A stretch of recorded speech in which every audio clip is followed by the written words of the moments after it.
indication of who is talking at that particular time.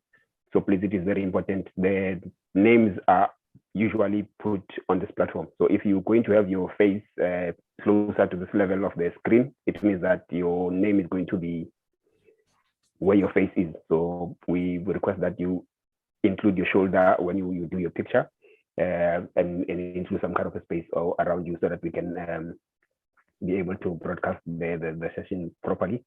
I'm also going to request that all the people that are on the platform to please switch on their videos. We request that in order to take a picture of the participants on of the session. We are going to use the pictures on our various publications. Some of them will be tweeted, and others are going to be used on the newsletter that we're going to produce for the gender-based violence model law. So please assist us in ensuring that you give us proper pictures, and also for your own, you want to be seen properly when we circulate the newsletter, and also when people view this broadcast later on Twitter and the various other platforms. So please, we request your assistance in making sure that that happens. For the purposes of this session, we have been told that there's no interpretation required, so there's not going to be any need to show directly to that. Thank you very much, Ms. Nsonda. That's it for me from my side. Thank you very much, Mr. Modise. And colleagues, without wasting too much time, let me just give a very brief background to the meeting that we're having today. The SADC Parliamentary Forum is, as you may be aware, a regional body. It's a parliamentary or legislative body that is seized with various matters of interest within the SADC region. And one of its mandates is development of prototypes for parliamentarians to assist them in executing their mandated roles. And one of the methods that the forum uses is the development of model laws. Regional model legislation acts as a benchmark to offer the highest standards or norms that national legislators should strive to emulate or duplicate, and can be used in various jurisdictions that face similar problems. So in that regard, the SADC Parliamentary Forum has developed various model laws and is still in the process of developing others. Currently, the forum is developing the model law on gender-based violence to provide a standard or a benchmark for the legislatures of the region. So in the process of developing this model law, the forum has seen it fit, as with other model laws, to undertake wide consultations with various stakeholders and partners. In the process, there's been consultations undertaken with judges in the region or judicial officers. There have been consultations with lawyers, with civil society organizations, with the youth of the region. There's also been consultations with parliamentary committees in the various SADC legislatures. These committees were specifically selected because they are responsible for gender, children's rights, police, and justice matters as well. There have also been consultations with the SADC PF committees themselves.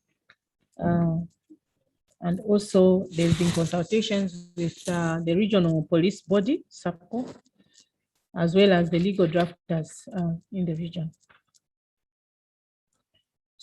So the idea is to ensure that as much as possible, the views of these stakeholders are taken into account in finalizing the model law, but also to ensure that there's awareness in the region and also ownership of the model law, because it's hoped that at the 50th plenary assembly of the forum, which is due to take place later this year and maybe around December, the model law will be presented for adoption, and hopefully the forum will adopt it. And once that is done, it will hopefully provide a guide for the legislatures and the member states of the SADC region to pick and to adapt to their to domestic legislation to meet those standards that are set out in the model law. So today, the meeting is aimed at ensuring that various other partners, especially UN organizations, the UN family, and other partners are brought on board, and also that they add their voice to this discussion. And that's the idea of today's meeting. So without much ado, it's my honor to invite the Secretary General of the SADC Parliamentary Forum to deliver her welcome address. Madam Secretary General.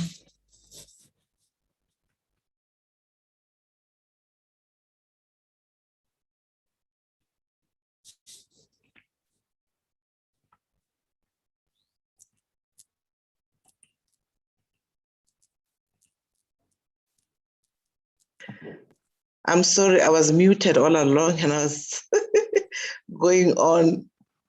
Okay, thank you very much. Am I audible now? Yes, ma'am, you are. Oh, thank you very much. Thank you, Director of Ceremonies, for that kind introduction to the process. Let me observe protocol and welcome Dr. Sarah Thompson, the lead policy specialist for health and sexual reproductive health and rights based in Sweden with SIDA.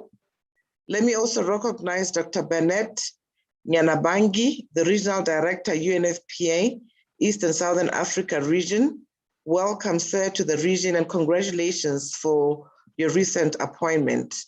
Allow me to also recognize Ms. Eva Jala, who is our revered legal drafter of the Gender-Based Violence Model Law, colleagues from national parliaments here present, and those from the SADC Parliamentary Forum and members of the media. Dear colleagues and distinguished participants, it's with pleasure and gratitude that I humbly welcome you to this consultation in my capacity as the Secretary General of the SADC Parliamentary Forum. This consultation today involves you, who we consider as partners and friends of the SADC Parliamentary Forum. It also includes Sweden, a key partner for many years of the forum, the UN agencies who've worked with the forum as technical partners and backstopping on various thematic issues, and as other development partners who've worked with us in areas of governance, food security, among others, and who have immensely contributed to the human and social development of the SADC region, including through gender-based related programs and initiatives. Dear colleagues and partners, since the establishment of the forum more than 2 decades ago, regional and international partners of the forum have been on the forefront of shared initiatives, which have aimed to infuse best practices to the SADC region. This forms part of the forum's commitment to implement sexual reproductive health and rights and governance interventions, also to implement a culture of human rights through interparliamentary cooperation. And in so doing, it was imperative to implement the Universal Declaration of Human Rights of 1948 and the International Covenant for Civil and Political Rights of 1977, as well as the International Covenant for Economic, Social, and Cultural Rights of 1977. Certainly, similar legal norms have evolved at the regional level through the African Charter on Human and People's Rights of 1986 and its protocol on the rights of women in Africa, to cite a few.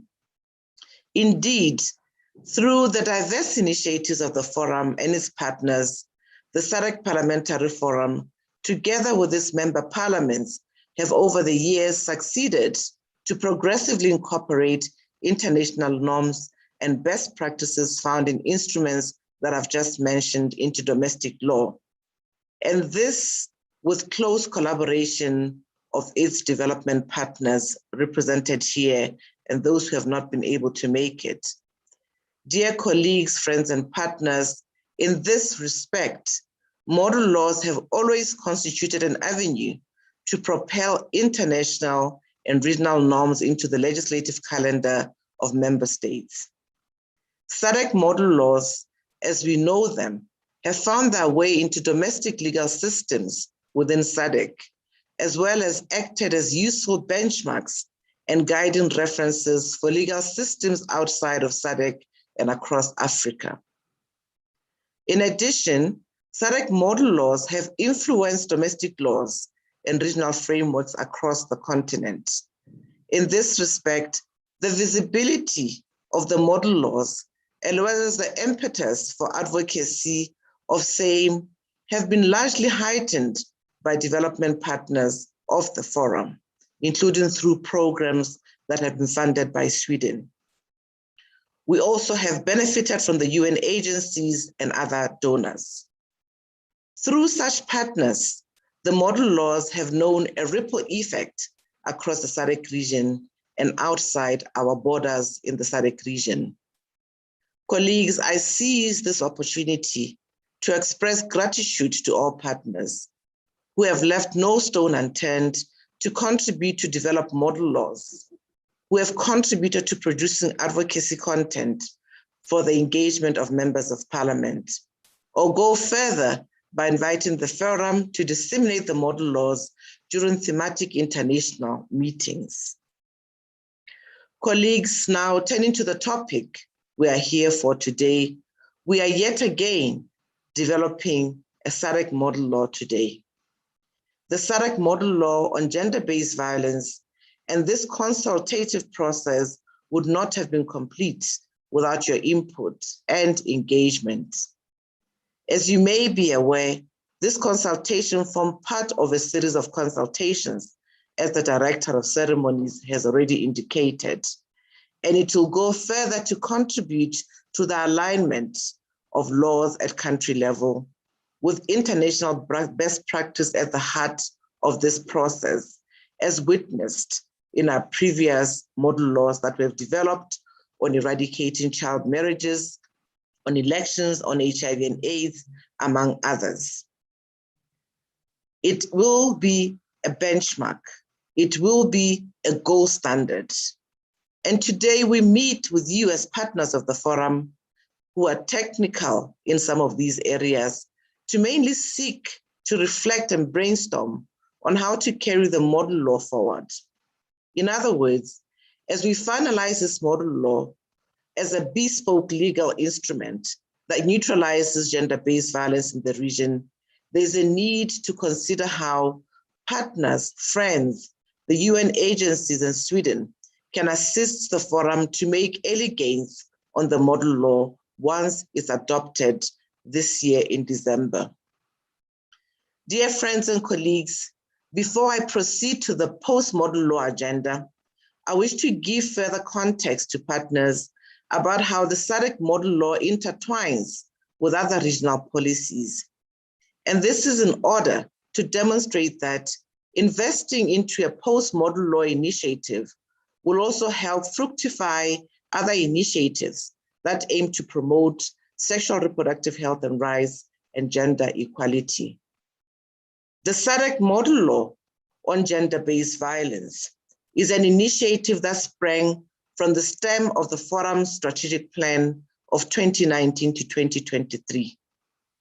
Indeed, the strategic objectives of the Forum are geared towards promoting gender equality, implementing public health and universal health coverage, as well as guiding the SADC region towards a culture of human rights within a democratic context. You will certainly concur with me that there can be no human and social development in an environment that is polluted by gender-based violence. Universal health coverage, as well as the promotion of sexual reproductive health and rights, do not sit well with gender-based violence to any degree. And the right to physical integrity of individuals is for its part completely abhorrent of gender-based violence. Dear colleagues, from this angle, it was opined by the Forum's membership that the model law on gender-based violence could be the sword that could effectively vanquish cross-cutting social ills, and leave the way open for sexual reproductive health and rights, human rights, and universal health coverage to finally thrive. Since parliaments are the exclusive sovereign authorities that are empowered to legislate in SADC member states, it thus stands to reason that all gender-based violence policies need to be channeled through the parliament if such policies are to have any legal effect. The SADC model law on GBV was thus perceived as a legal remedy that would constitute the pinnacle of regional efforts towards eradicating gender-based violence. Eliminating gender-based violence in the SADC region will thus assist the forum to draw one step closer to the implementation of universal health coverage and to build foundations for the democratic drive to be accelerated and reinforced. Dear colleagues, since you, as international and regional partners, are also involved in other regional initiatives concerning GBV, it is important for me to emphasize that the SADC model law on GBV is not a self-standing regional measure in the midst of other SADC initiatives. Indeed, this model law is in harmony with the broader SADC regional strategy and framework of action for addressing gender-based violence, which many of you have indeed contributed to finalize.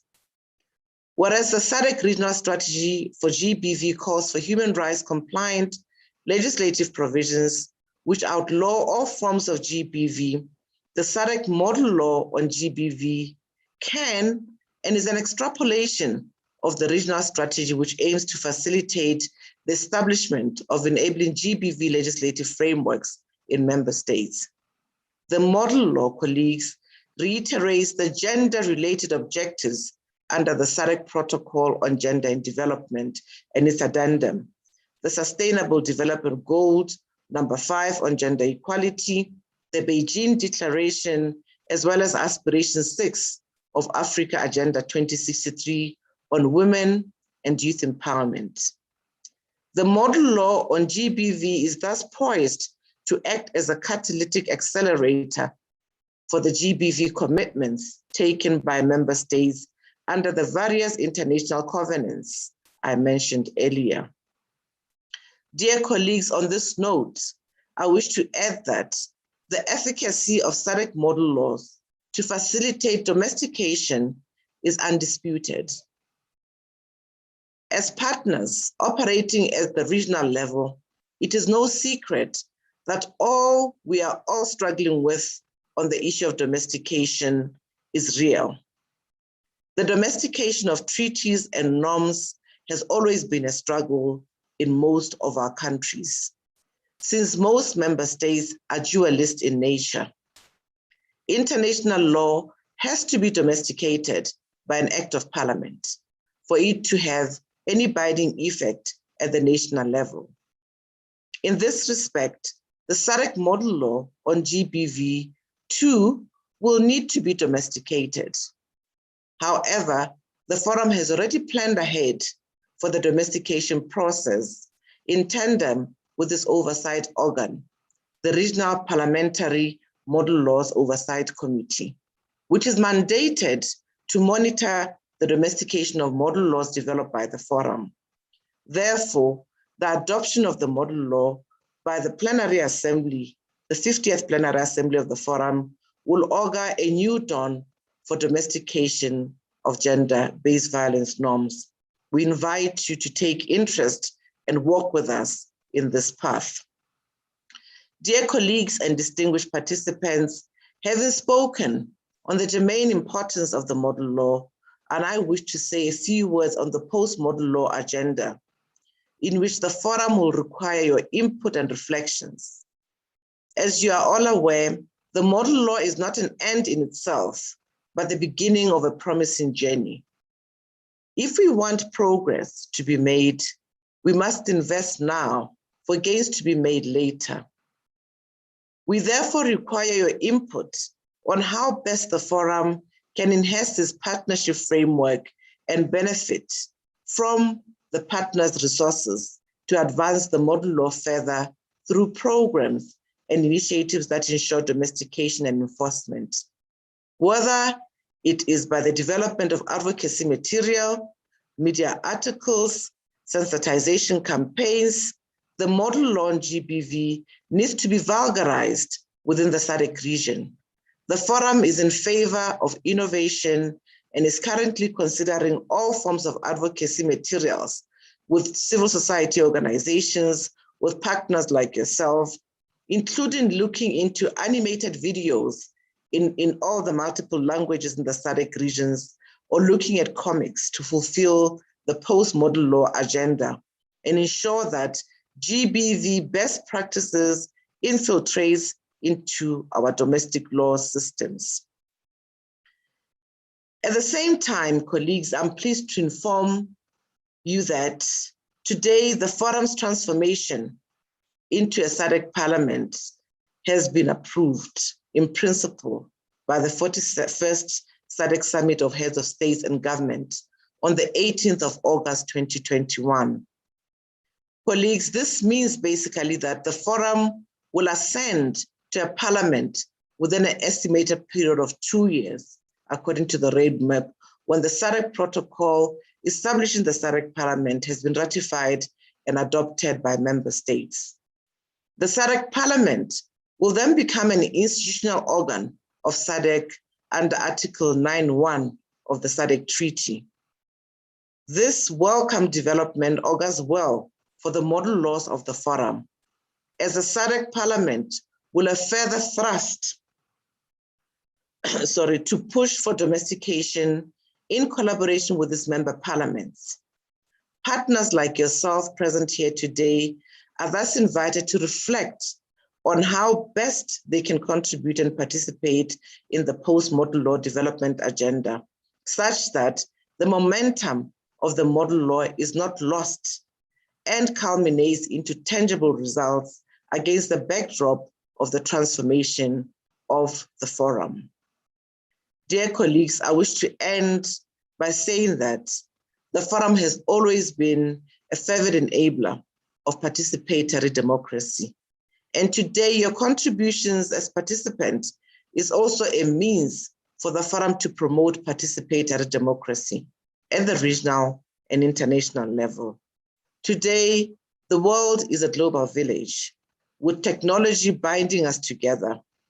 And in this global village, participatory democracy entails that the views of stakeholders at the regional and international level are as important as views garnered at the national level.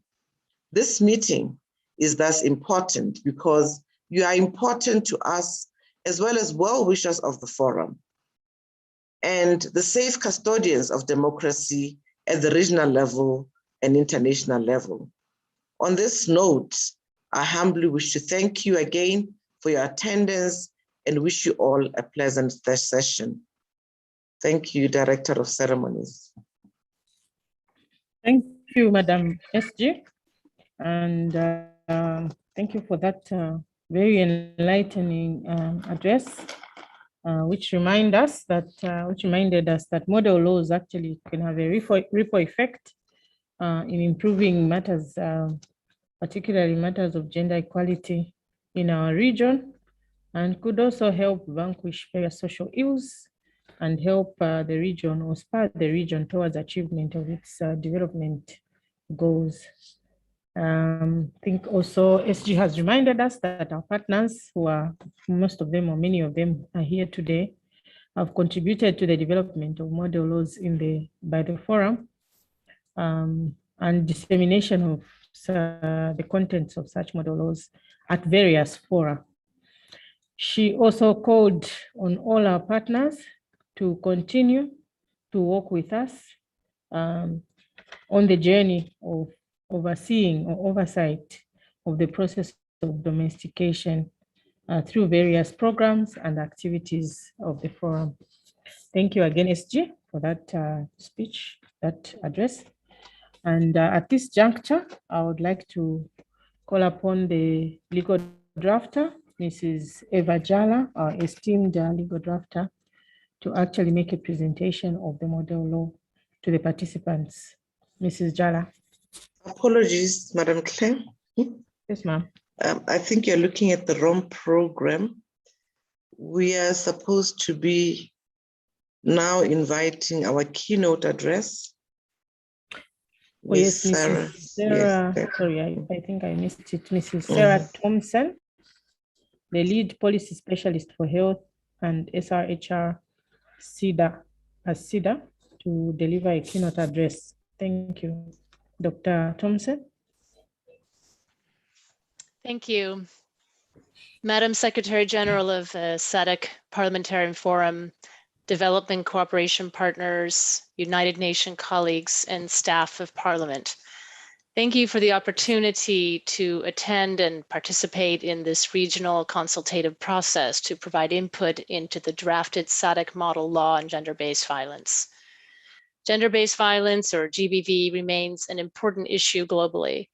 According to recent analyses of prevalence data by WHO, nearly 1 in 3, or 30% of women worldwide, have been subjected to physical and/or sexual violence by an intimate partner or non-partner or both.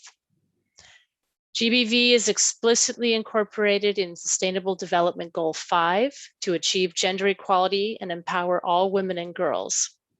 GBV is also recognized continentally in Aspiration 6 of Agenda 2063, and Africa, whose development is people-driven, relying on the potential of African people, especially its women and youth, and caring for children.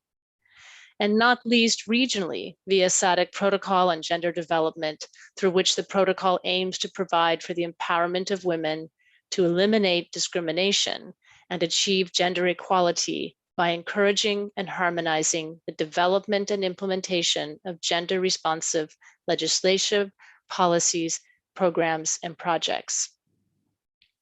Sweden has a long-standing commitment to gender equality and women's and girls' empowerment in development cooperation and humanitarian assistance.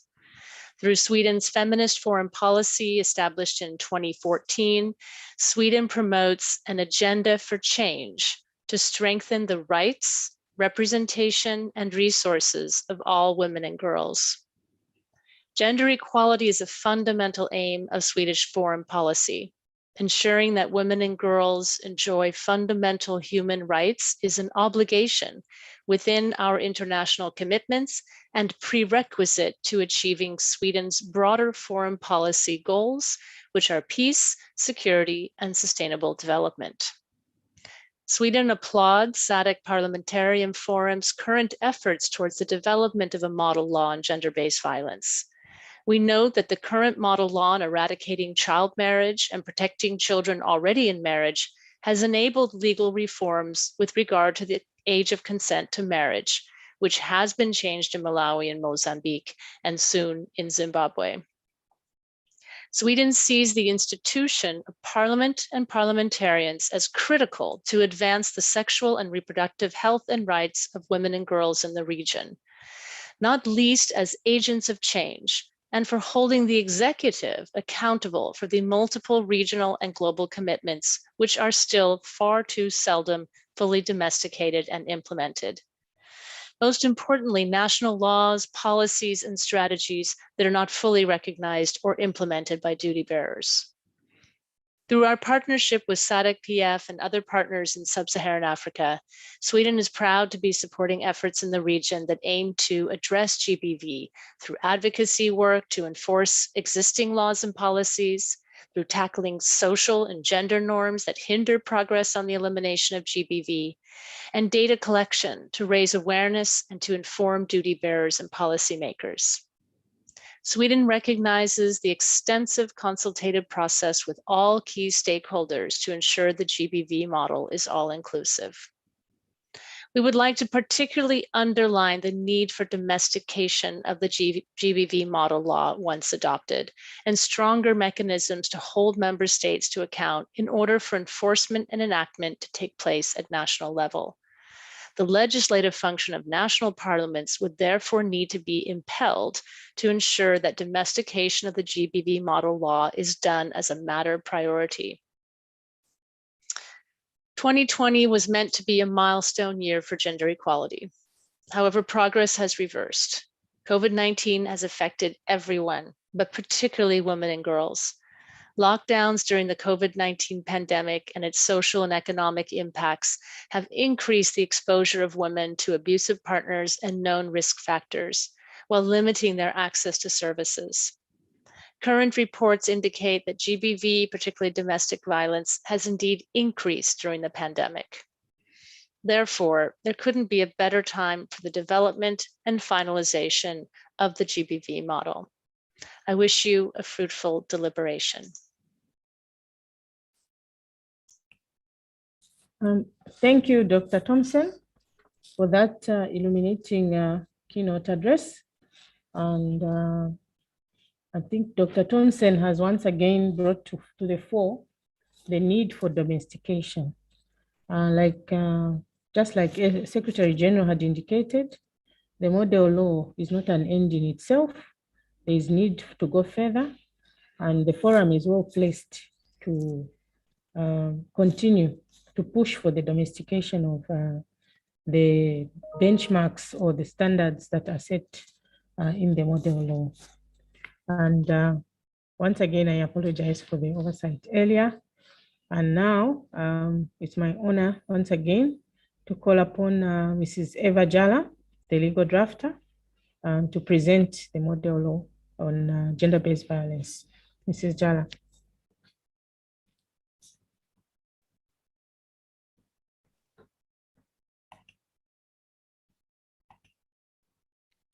Thank you very much, Madam Moderator. If I can share the screen now.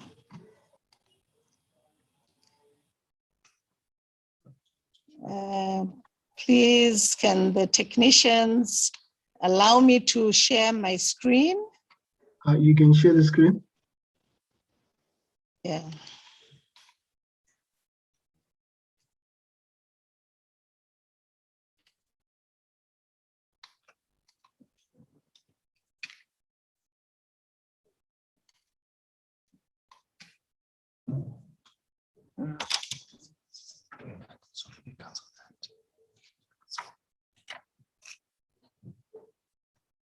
Good morning, everyone.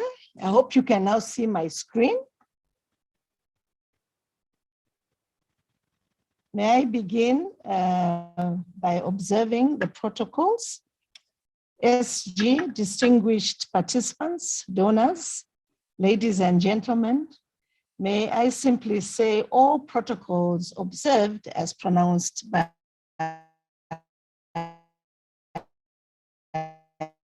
SG.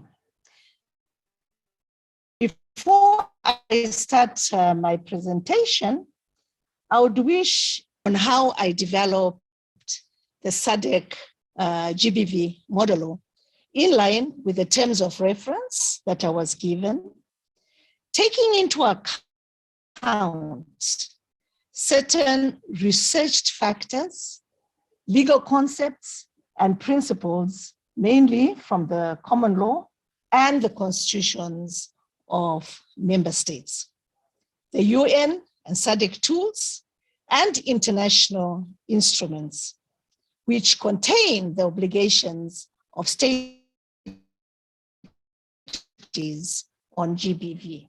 So basically, those are the factors that I took into account.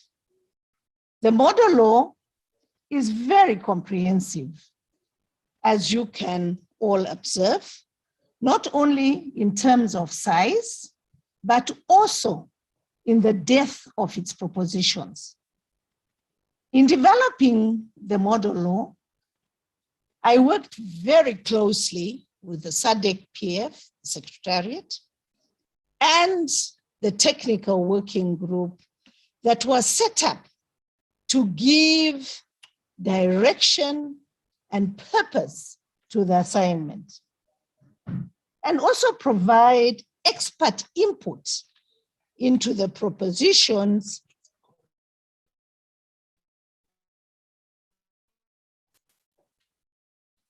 in addition.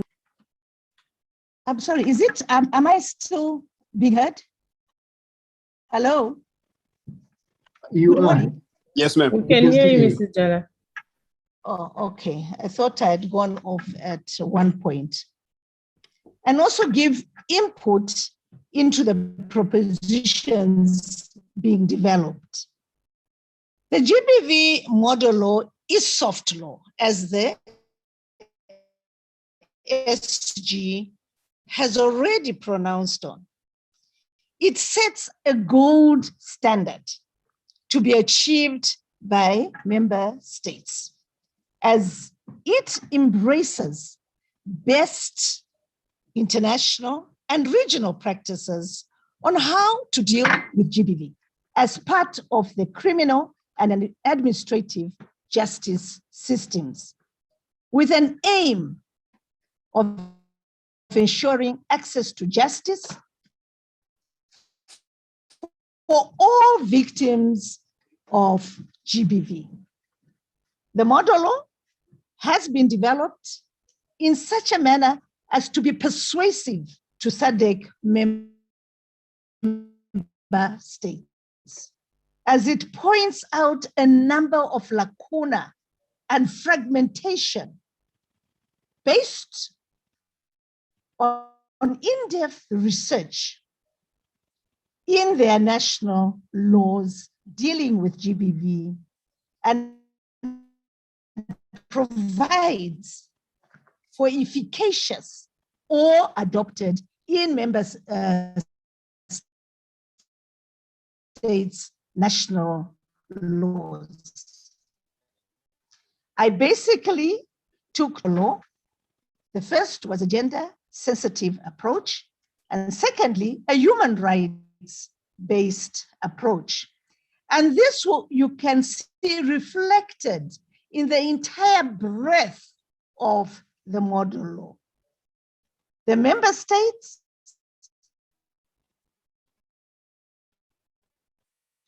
are encouraged to domesticate the model law and have provided in the model law requisite guidelines on how this can be done, whether holistically or progressively. The sessions so far, as you have been very successful, and we've had positive response to the GBV model law. And it was interesting to hear about or to see the reactions of certain member states on matters such as homosexuality, lesbianism, and so forth. Some member states had problems with those issues, but we urged them on to engage effectively with other member states to see how everyone in their societies can be included under the protection of an effective GBV model law. So it was quite interesting. They also expressed quite a lot of concern on the full domestication of the model law. But again, we explained to them that they can still do it progressively in accordance with their constitutional systems until such a time as they amend their constitutions on those issues.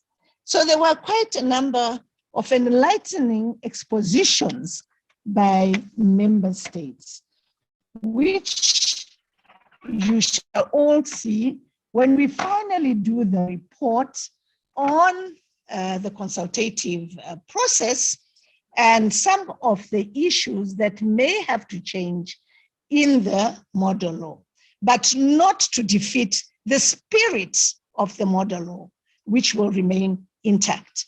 With those few explanations, I can't put on my video because it has been stopped, And I hope that's okay with all of you, because I think the technicians have stopped my video. So I'll continue.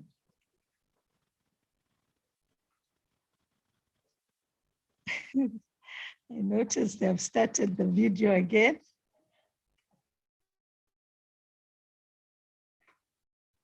Okay.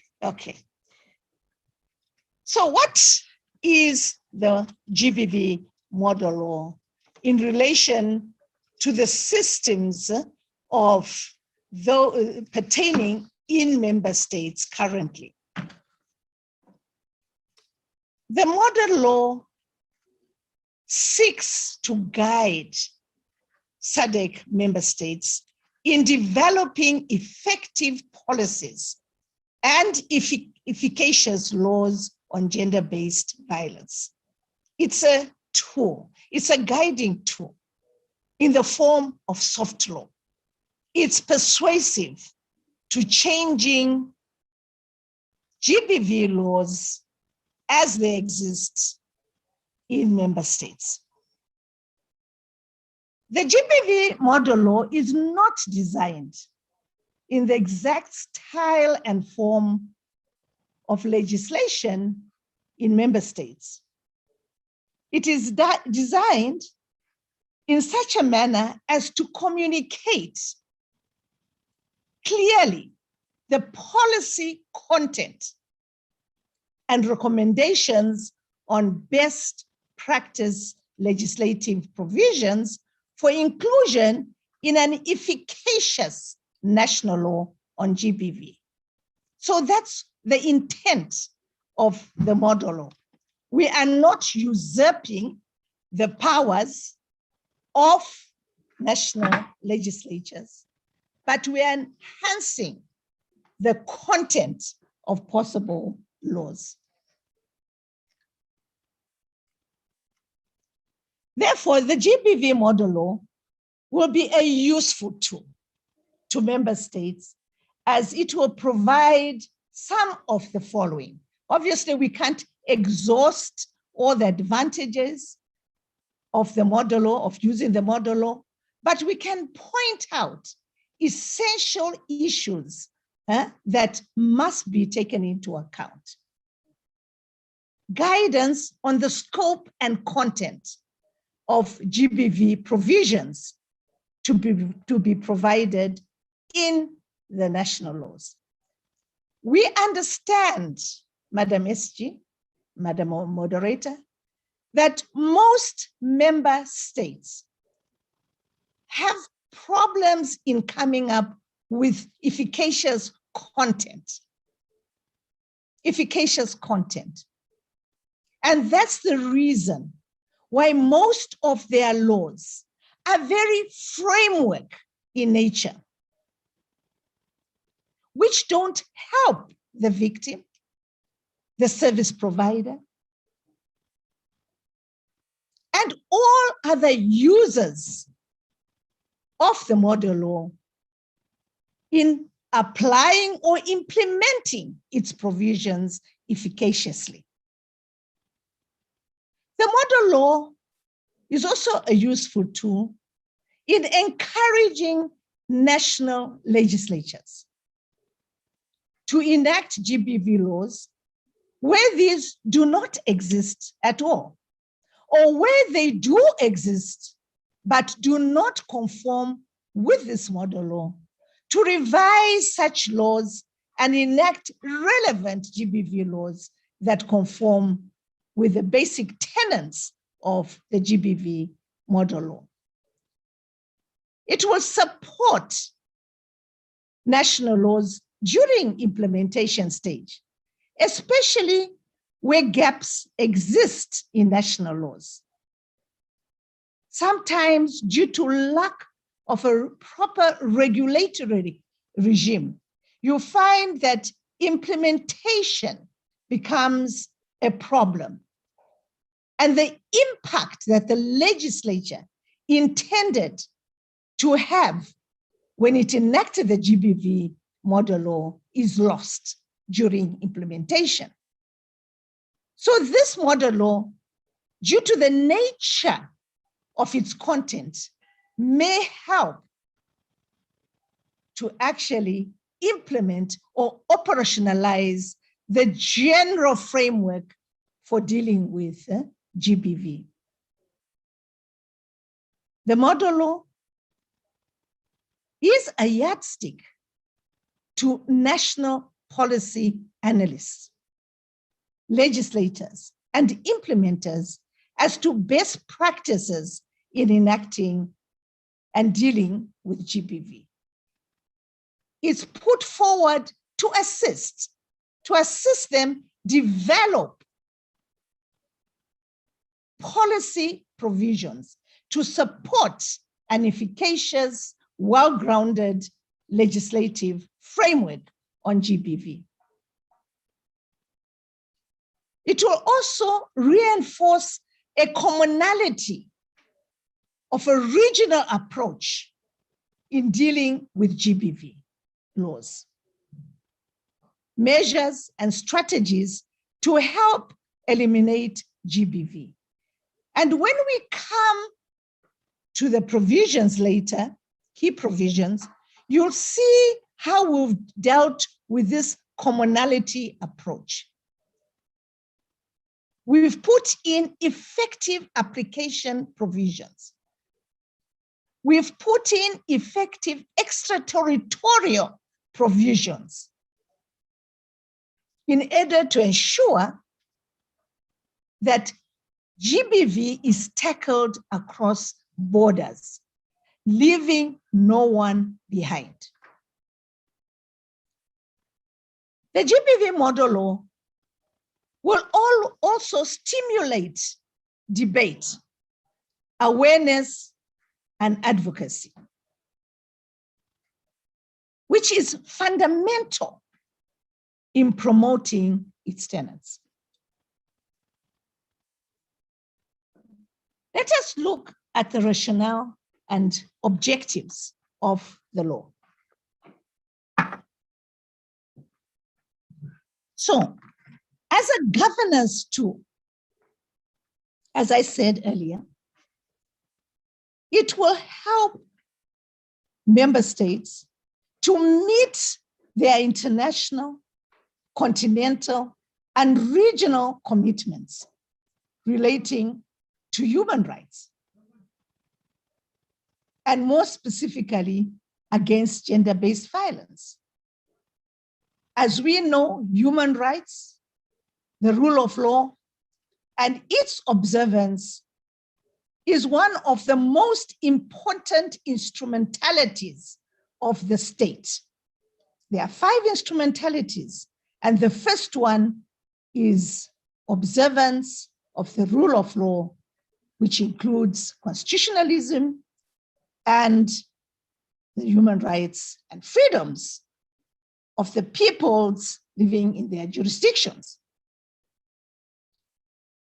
The underlying rationale is to protect victims and probable victims of GBV, punish perpetrators, and ensure that human rights are upheld in accordance with international, continental, and regional standards and requirements.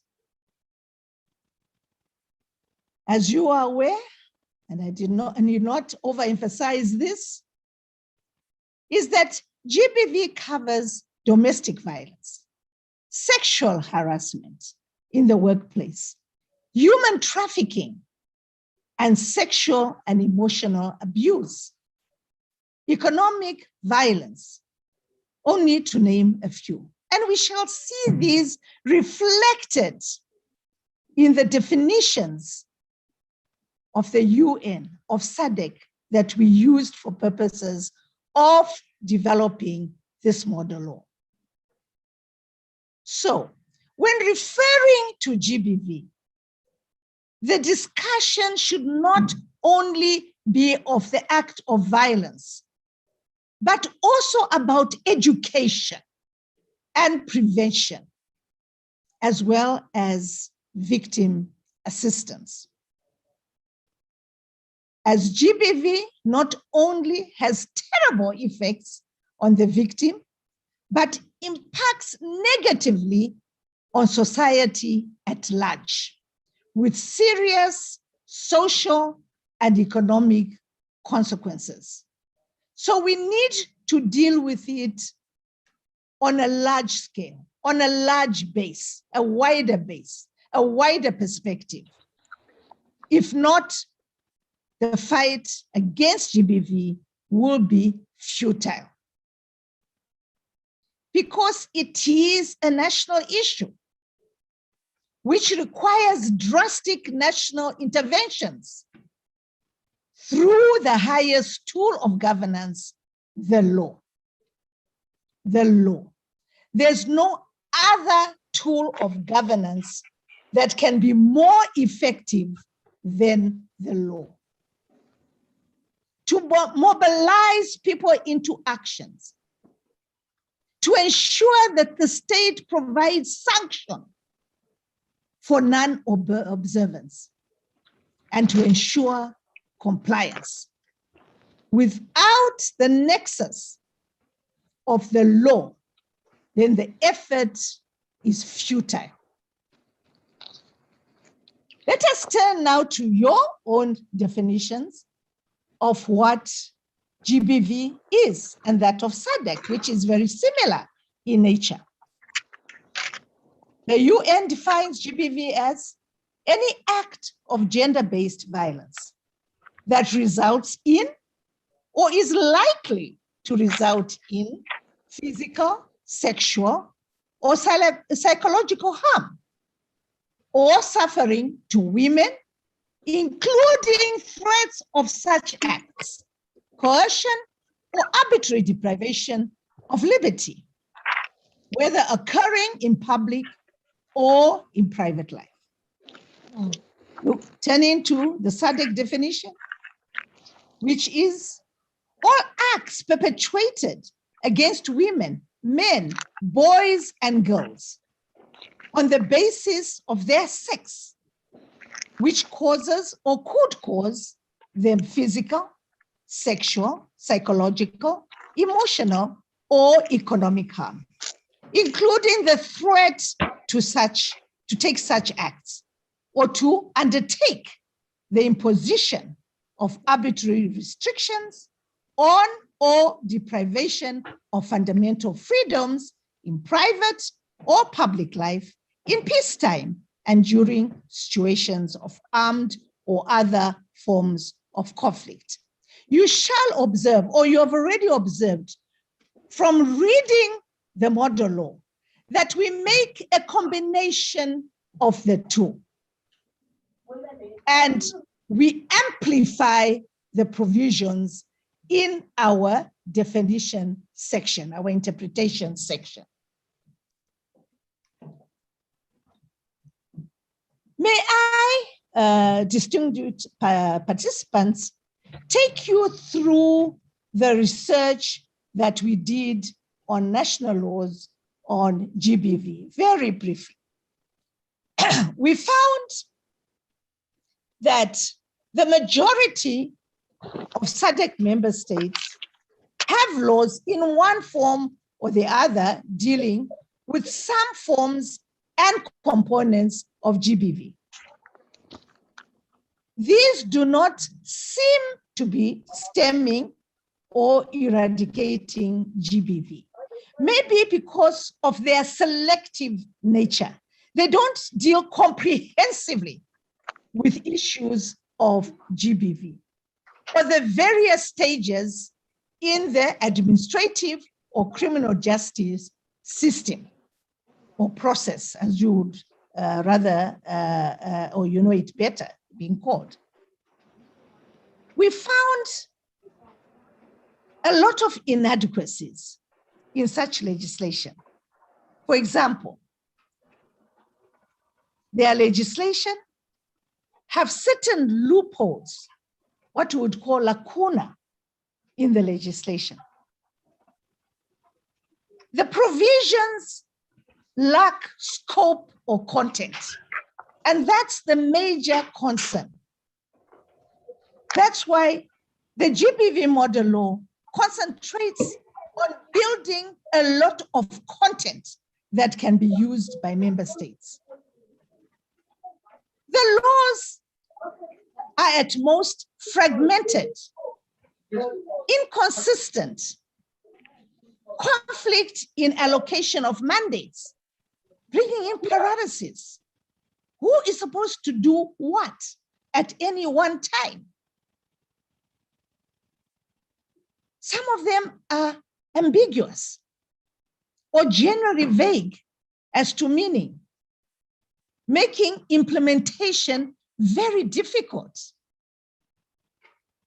making it difficult for the courts to interpret adequately their provisions.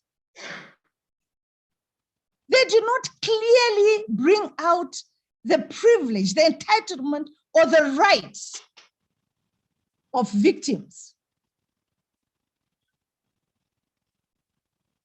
The legislation further lack adequate access to justice provisions. And this we found very critical. Most of them do not specify or come out clearly in relation to access to justice. To enable and ensure that the various players in the criminal justice and administrative systems at various stages prevent, receive, investigate, attend, prosecute, and decide on GBV cases efficaciously, practically, and timely. And lastly, enforce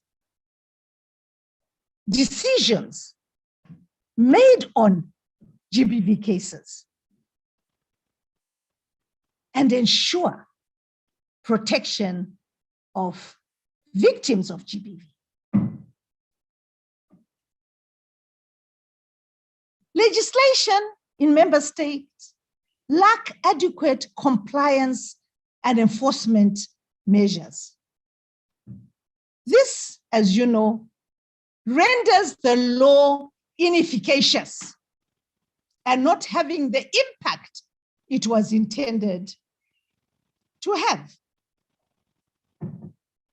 The laws lack adequate provisions to ensure sufficient and sustainable resources, resulting in lack of administrative and financial capacity to deal with GBV. Without resources, it becomes very difficult to implement any law on GBV, as a lot is required. A lot is required, whether it's in terms of infrastructure provision, advocacy, awareness, or handling, assessing, investigating GBV cases. It requires a lot of resources.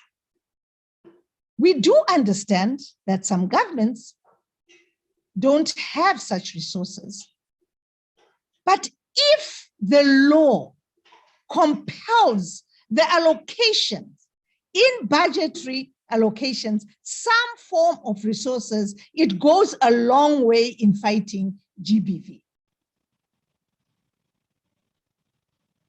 The laws lack provisions acknowledging and addressing the nexus between statelessness and GBV. On the one hand, forced migration and GBV on the other hand. Asylum seekers, migrants, and those on the move. On the other hand, they hardly recognize persons without documentation. And this is widespread amongst member states' legislation. And this will bring us to the discussion of the institutional frameworks in member states' legislative systems. We found this to be rather weak for various reasons. Currently, issues related to GBV are regulated and managed by various ministries and statutory authorities with complementary support from the private sector, especially civil society organizations. In most member states, there are no independent single regulators or management units dealing exclusively with matters relating to or impacting on GBV.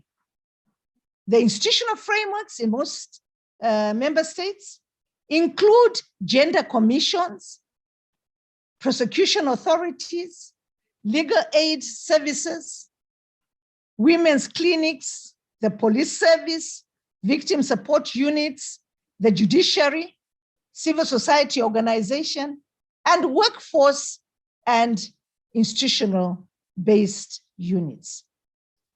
Without an efficacious institutional framework, it is very difficult to deal with GBV cases, because for effective and efficacious handling of GBV cases, member states will require legislative and institutional frameworks that provide adequate measures, strategies, programs, and interventions which are well corroborative to deal with GBV, including providing adequate capacity building for critical role players and stakeholders so that they can render effective and sustainable prevention, monitoring, and management services for GBV. And without such a collaborative and well-trained institutional frameworks, then it becomes futile once more. It becomes difficult. So it's so important that member states are assisted in providing adequate institutional frameworks for engagement of all players who regulate, manage, and are affected by GBV, by ensuring a clear system for coordination, communication, and collaboration, including consultation among all the players. And these should have clear lines of reporting and responsibilities. Otherwise, we create paralysis in the institutional system. And as a result, GBV cases are either not taken seriously or not dealt with at all. And where they are dealt with, their management is very weak, very weak. And access to justice to the victims is actually denied. Therefore, the regulatory and institutional framework must be clear and certain on issues such as extent of regulatory and investigative powers, functions and duties of key role players, procedural requirements, access to justice, coordination, communication, and collaborative issues, enforcement and compliant mechanisms, and management of infrastructure facility, amongst others. We have endeavored in this model law to ensure that these are properly legislated. The propositions have been well crafted in a manner that national parliaments or national executives can merely copy and paste with very minor adjustments. It is important that victims of GBV and the private sector involved in providing advice, assistance, and protection to victims of GBV are assured because of the nature of the legislative framework that regulatory state authorities have the necessary autonomy, power, and capacity to act fairly, transparently, and decisively when responding to GBV cases. Without this assurance, the persons who want to assist, whether in terms of financial resources, technical resources, or advocacy, will find it very difficult to do so. The law must be certain. And we've tried as far as it is possible to create this autonomy, to ensure that such capacities will be built, to ensure that the processes and procedures are fair and will decisively respond to GBV in all its respects. It's important, dear participants, that you see how we've made a paradigm shift in the way laws should deal with GBV cases. We've used a four-pronged approach towards achieving this paradigm shift for purposes of handling GBV. And we are hoping that member states can do likewise when coming up with their national laws. For example, these are mere examples.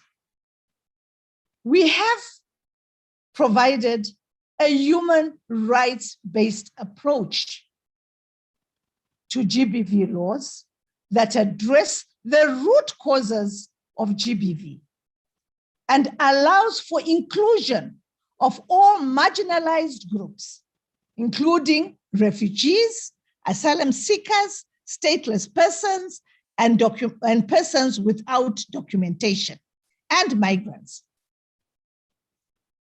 and ensure that such approach is actually applied by all respondents. And we think this is very important because that is what most legislation in member states lack. They lack this nexus. We try to interface all concepts, rules, and principles of access to justice to promote a seamless connectivity for efficient handling, investigating, prevention, prosecution, protection, and enforcement of all GBV cases. Further, we've introduced innovative methods to deal effectively with GBV, especially in these times of COVID-19. We all understand what closed spaces can do in promoting GBV, and we try to tackle this aspect of GBV. Another approach is to ensure adequate information and financial resources are provided in the legislation for intervention, prevention, protection, enforcement, regulation, and measures that will work and be maintained and that will be sustainable. We've tried as much as possible to ensure that budgetary allocation is actually done for these specific areas instead of relying on generalized budgeting for a ministry or an institution. Members, we did look very carefully in the constitutions of member states as far as human rights is concerned. We have cognizance of the fact that most member states use their constitutions for not domesticating or applying certain rules and principles for special purposes of GBV cases. We recognize that certain principles established in the constitutions are difficult to change and take a long period of time. But this should not stop member states in trying to remove archaic concepts and principles so that they bring justice to victims of GBV. So yes, we took into account when drafting this model law that national laws must also take into account the constitutional principles. But that did not stop us in the model law to coming up with principles and concepts to defeat the archaic principles and concepts leaning on evidentiality rules. The aim is to persuade member states to change by law certain of the concepts which are archaic, the principles which defeat access to justice by progressively removing them from their constitutions and enacting effective laws to protect its citizens. Most of them will use the principles of intravirus and ultravirus applicable to primary and subordinate legislation, and they will be observed by national drafters. But again, national drafters will not be able to ensure justice if some of those rules are not changed. Yes, most member states have Bill of Rights embedded in their constitutions, which, though not comprehensive in certain cases, follow closely the human rights spelled out in the Universal Declaration of Human Rights. International human rights instruments provide an agreed set of human rights standards, as you all know, and establish mechanisms to monitor the manner in which human rights and freedoms are implemented. And member states are aware of these facts. But those member states without contemporary constitutions have not expanded on their Bill of Rights and still use the traditional standards, which could affect the fight against GBV, could affect progressive provisions to be enacted in the statute law dealing with GBV. And with the domestication of the model law, they will need to relook at their Bill of Rights, because that's where most of the problem stems from, especially for evidentiality rules. We also have pointed out in the GBV model law key human rights treaties of the UN that must be taken into account when coming up with an efficacious law on GBV. And these include the following: the International Covenant on Civil and Political Rights, the International Covenant on Economic, Social, and Cultural Rights, the Convention on the Elimination of All Forms of Racial Discrimination, the Convention on the Elimination of All Forms of Discrimination against Women. I need not read all of them. I'm sure you have had a chance to look at the explanatory notes and the preamble to the model law, and you'll see that we've included a vast array of these treaties. So the model law attempts to restate some of these human rights as they directly impact on GBV. We've informed our member states that these are no way exhaustive, and that the drafters of their national legislation should endeavor to summarize all their state obligations at international level, analyze this, and fill in the gaps in their national laws where they exist. We've also pointed out to them, dear participants, the need to use certain UN and SADC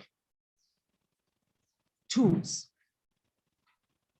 As the UN has issued, as you know, a number of legislative guidelines, guidance notes, explanatory notes, and commentaries on various human rights instruments, which act as good working tools to their drafters of national legislation for gap analysis on national laws impacting on GBV. And we've explained to them very clearly that some of the main recommendations made in these guidance notes, explanatory notes, etc., have actually been incorporated in this GBV model law. And we explained that while taking into account the recommendations made in UN commentaries, we've actually taken cognizance of their constitutional requirements. And this was to assure them that we are not actually doing anything ultra-virus their constitutions, but complementing such provisions.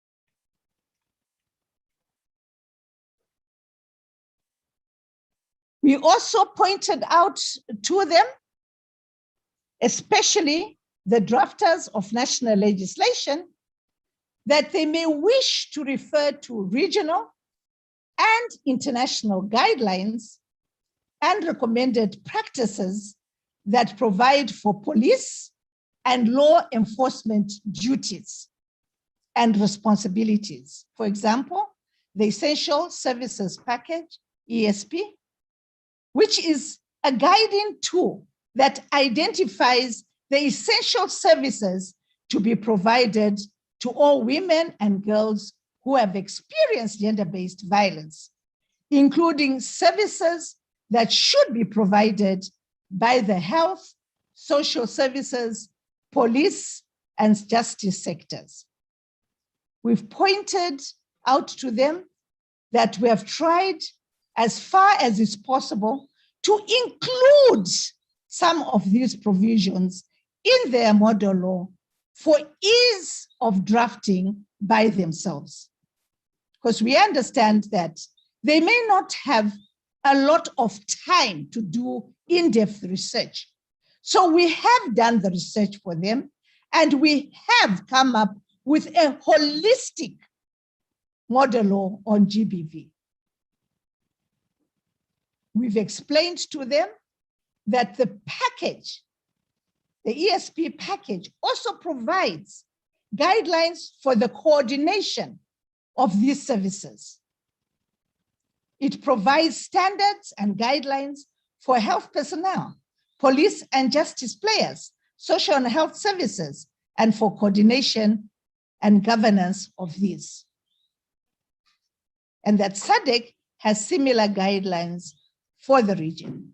Because we have observed, and we've actually emphasized this aspect, that the institutional governance relating to GBV is very weakly dealt with in their laws.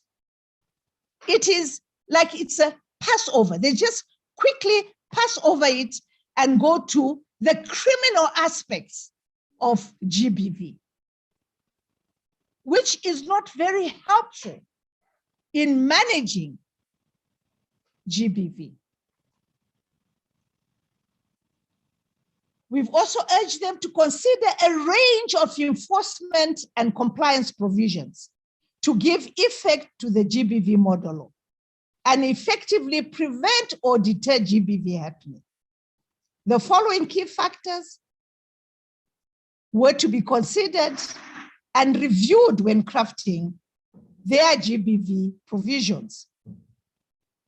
The extent to which the root causes of GBV are addressed with a view of migrating or eradicating them. The extent and nature to which GBV is provided in criminal and administrative law. Whether GBV offenses provided for contravene fundamental provisions and the language of this GBV model law. We emphasized the importance of this particular one, so that to ensure commonality in the legislation in the region. Whether the offense of GBV is provided for in the law and what the extent of the prohibitions are. We find that some member states, yes, they have a law on GBV, but their provisions do not clearly come out with offenses and the extent of what the prohibitions are There's a lot of confusion in this respect. Whether the offenses, penalties, and compensation provisions are adequate and fit the offense specified. Whether adequate investigation powers are provided for to enable evidence to be easily gathered, assessed, and used to obtain a conviction for a GBV offense. Whether procedural fairness and justice are firmly embedded in the law, and whether there is commitment to address impunity and delays in the course of justice. I'm sure you as donors have come across these complaints from victims, from civil society, as to the impunity of the police, some service providers in the health sector, in the education sector, and so forth, that will do anything to defeat the cause of justice when it comes to GBV. We explained that an inefficacious legislative framework on GBV may result in increase in GBV cases, lack of access to justice, and continued inequities and inequalities in society, thereby having a negative impact on socio-economic development, and continued non-observance and contravention of an individual's fundamental human rights and freedoms. And once we touch on the impact on socio-economic development, we see that they do sit up. They sit up because they know without socio-economic development, they cannot achieve a welfare society, a society in which every person is worth something. Every person is equal before the law. Every person is equitably treated. And that finally, and most important, that the state will achieve its first instrumentality, which is fundamental human rights and freedoms, and can be held accountable for that.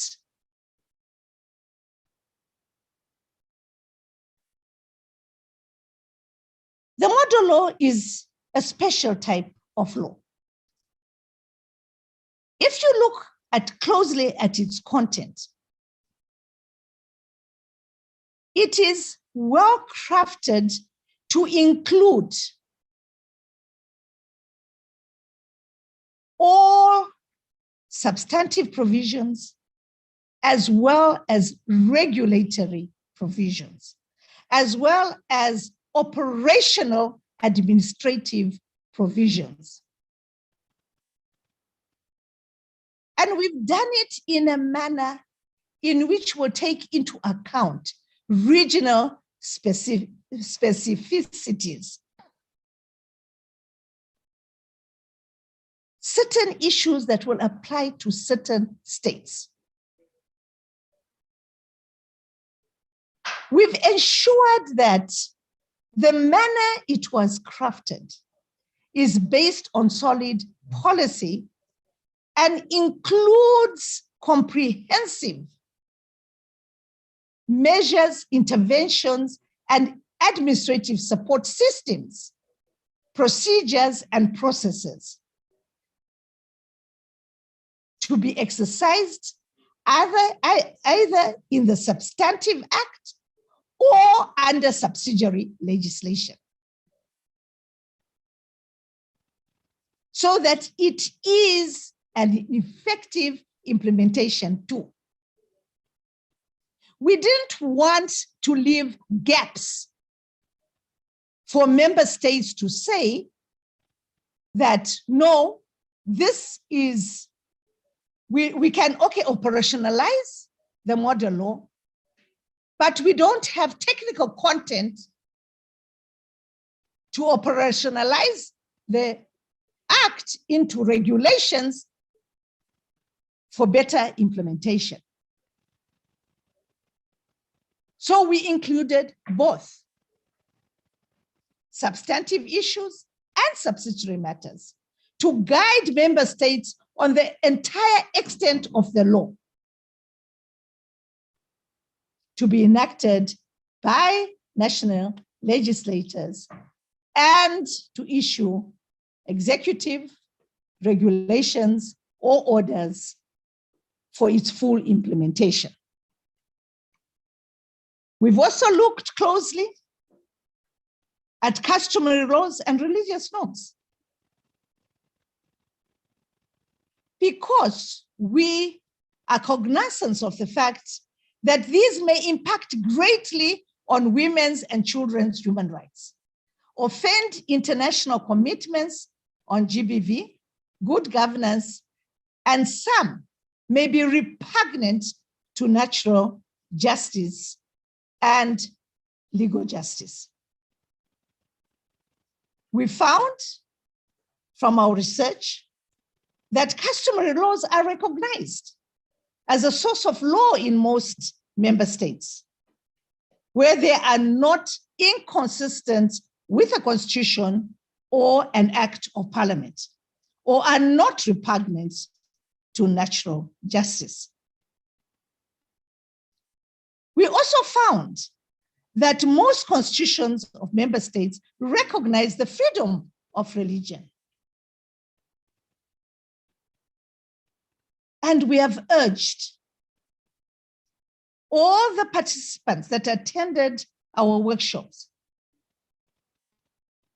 that their member states need to assess these customary laws, religious norms, and practices, and attended institutions where these are contrary to the model law or repugnant to natural justice, and reform them, amend them,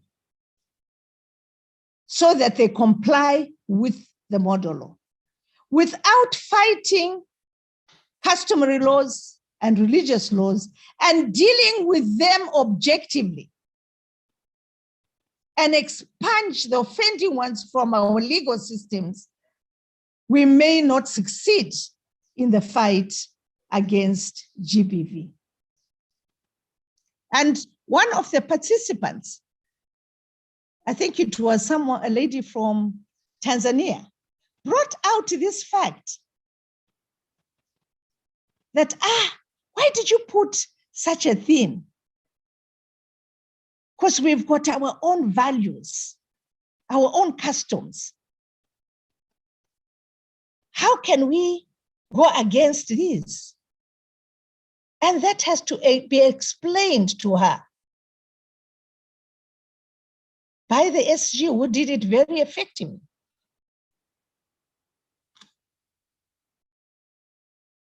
An important issue which the SG has already touched on is the issue of domestication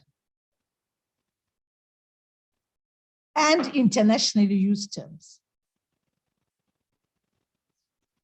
We brought to the attention of member states that they are obliged by the terms of the Vienna Convention on the Law of Treaties of 1969, which obligates them to abide by their international commitments.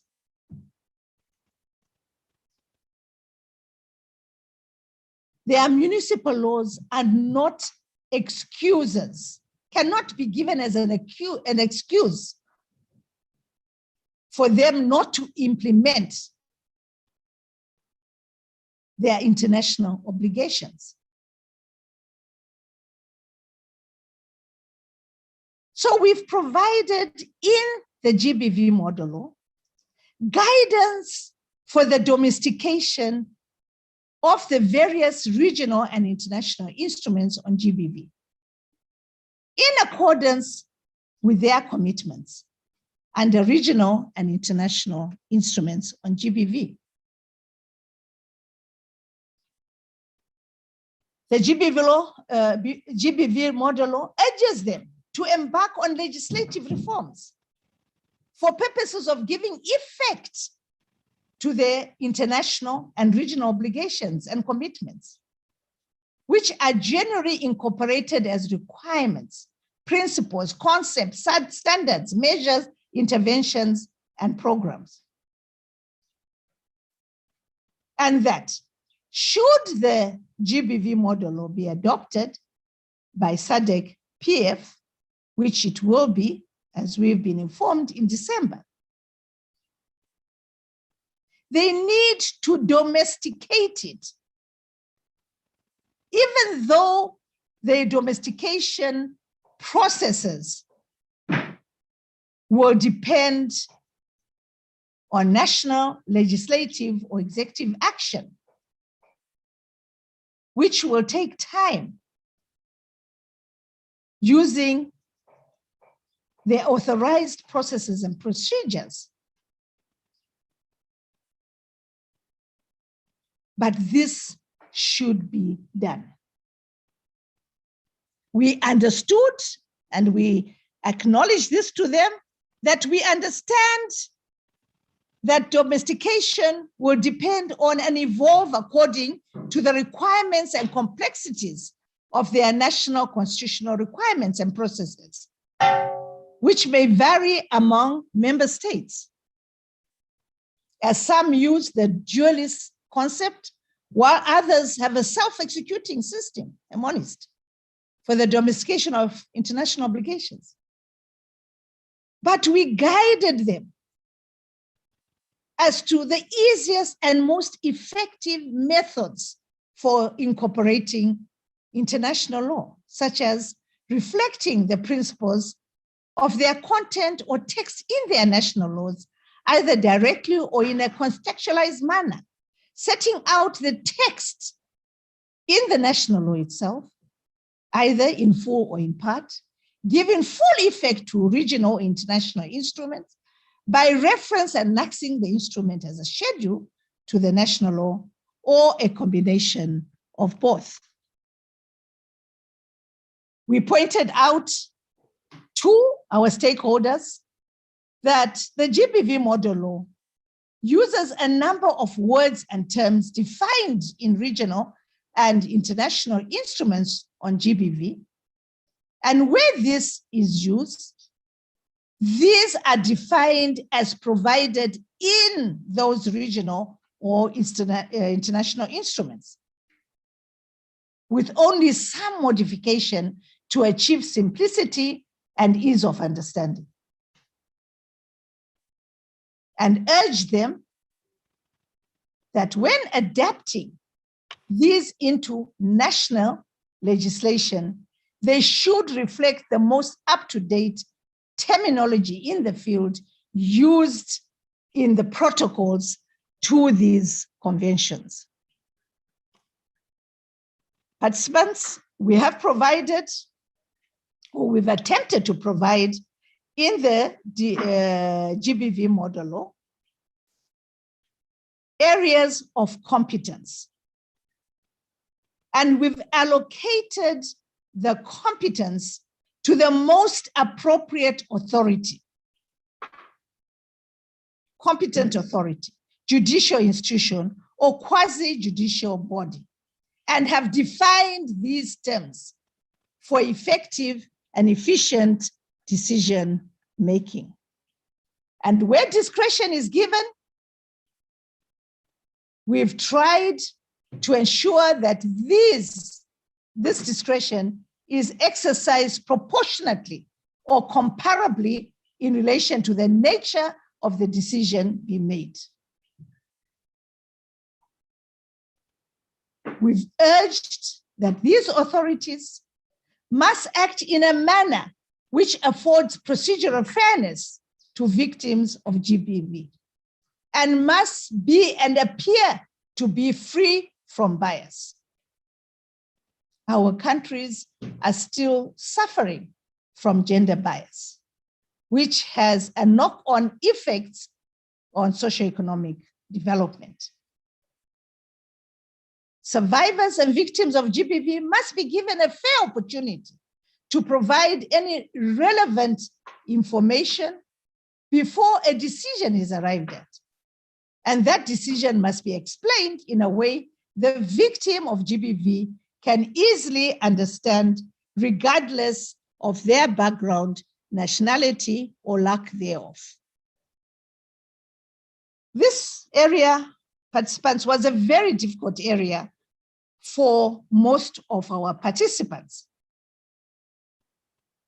The focus of the GBV model law seems to be more on violence against women and girls.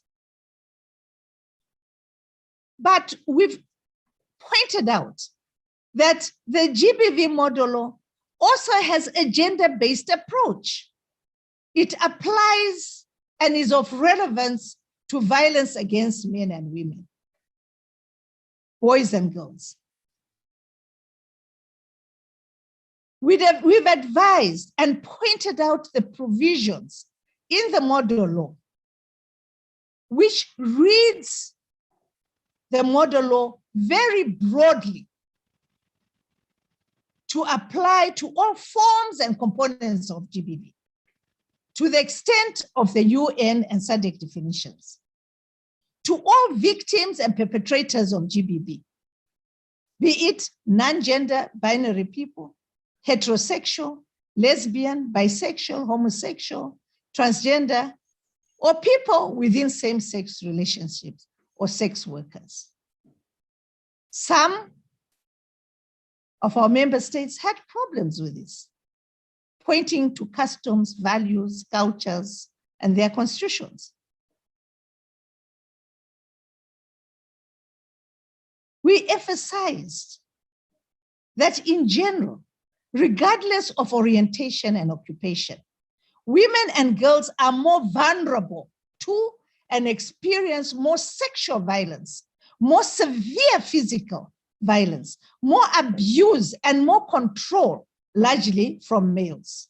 And that's the reason acute focus is made on women and girls who are disproportionately affected by GBV.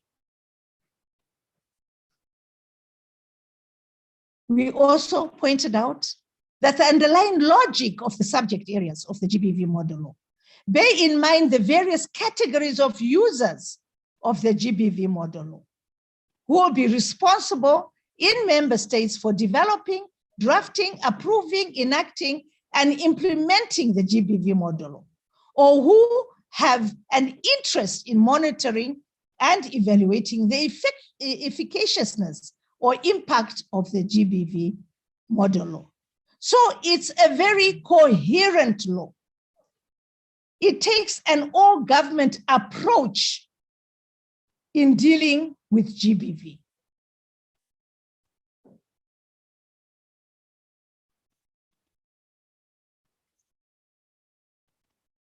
I won't take you through, and because you already know what the SADC concept paper relating to the coming up of the SADC model law is. So I'll skip these provisions. But what was important in the main was to address in the GBV model law, CEDAW General Recommendation number 35, which was a milestone in this field, as it recognizes that the prohibition of gender-based violence has become a norm of international customary law, expands the understanding of violence to include violations of sexual and reproductive health rights. We needed to point that out.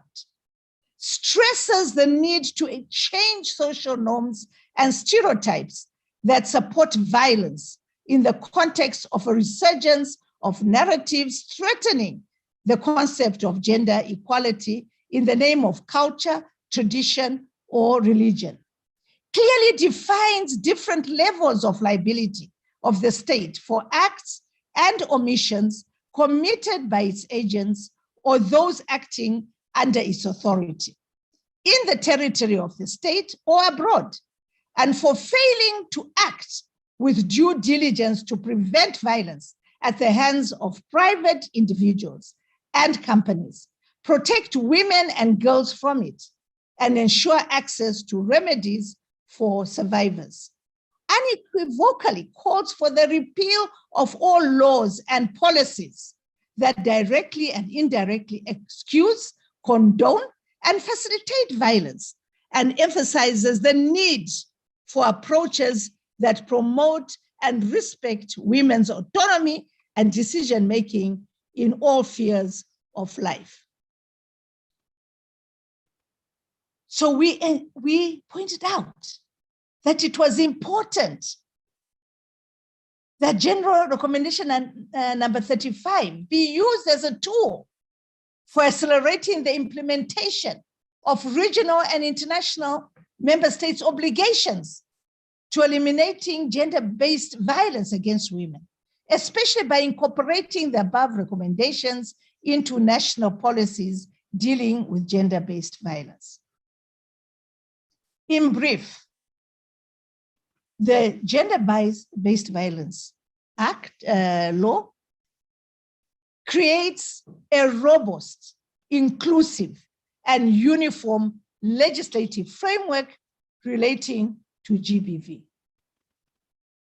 It is a key path to addressing GBV in SADC member states.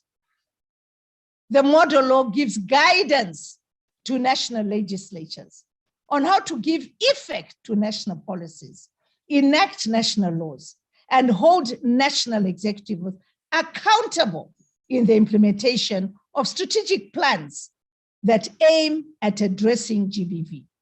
The GBV model law endeavors to address GBV using a human rights-based approach with underpinning principles which are visible in the objectives, rationale, and principles of the GBV model law.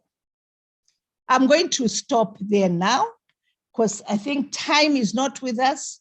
You need to discuss it.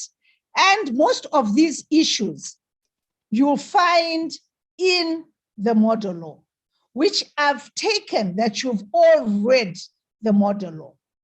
And you'll be able to engage with us to see which provisions we can improve on.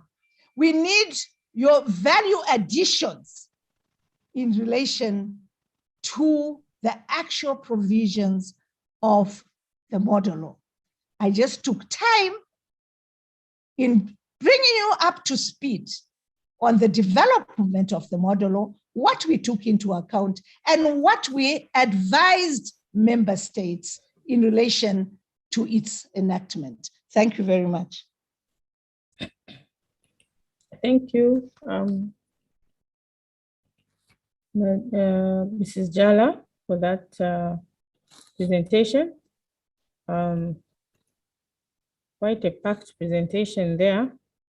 And I hope that the participants who have had an opportunity also to look at the model law, since it was shared earlier, have taken note of areas where they would want to comment.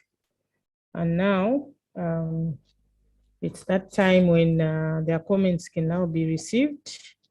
You can, if you have questions, comments, additions, subtractions, any comments that would be useful in helping the drafter to shape the law to make it more efficacious, if you like.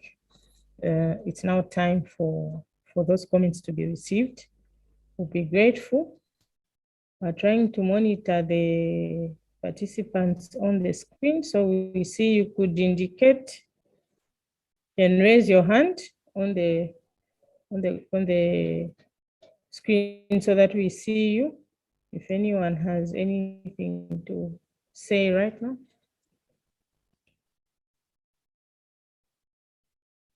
It would be helpful if you indicated.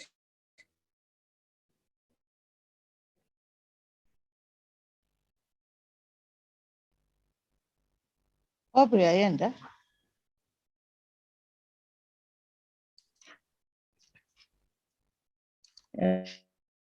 I can't see any indications. Or am I missing something? I see Prajit Saha. I see a hand there, I think. You can please go ahead. Good morning, good afternoon, colleagues.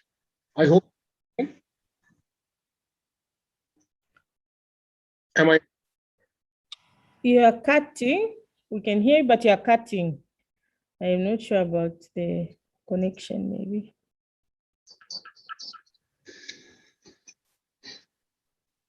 Oh my God. Okay. I will get back a little later. I have some problems later. Okay, maybe we can, yes, we will come back to you later. Could we have Amir Batenga? The next hand that I've seen. Hello. Yes, please. Yes, good afternoon. Thank you. Thanks very much the presenter for the comprehensive presentation.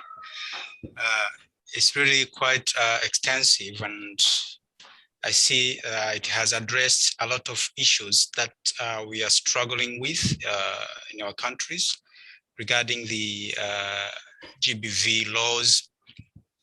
And I know most of us are struggling with implementation of those laws. So going through the model law, I see it has given guidance on how best can we make sure that we formulate the efficacious laws, but also we do implement them on the ground to achieve the elimination of GBV. I had one or two comments, and one is on when we were presenting on the inadequacies of the institutional frameworks. I think one of the issues raised there was the having many sectors, many players, and dealing with the GBV mandate. And to me, I thought that this should be the strength for the, when you are looking at the institutional framework, this should be the strength because we need to work through multiple or many sectors and many actors when we are dealing with GBV. But this came up as one of the inadequacies or the weakness within the institutional frameworks. I would like to get more elaboration on this. Thank you very much.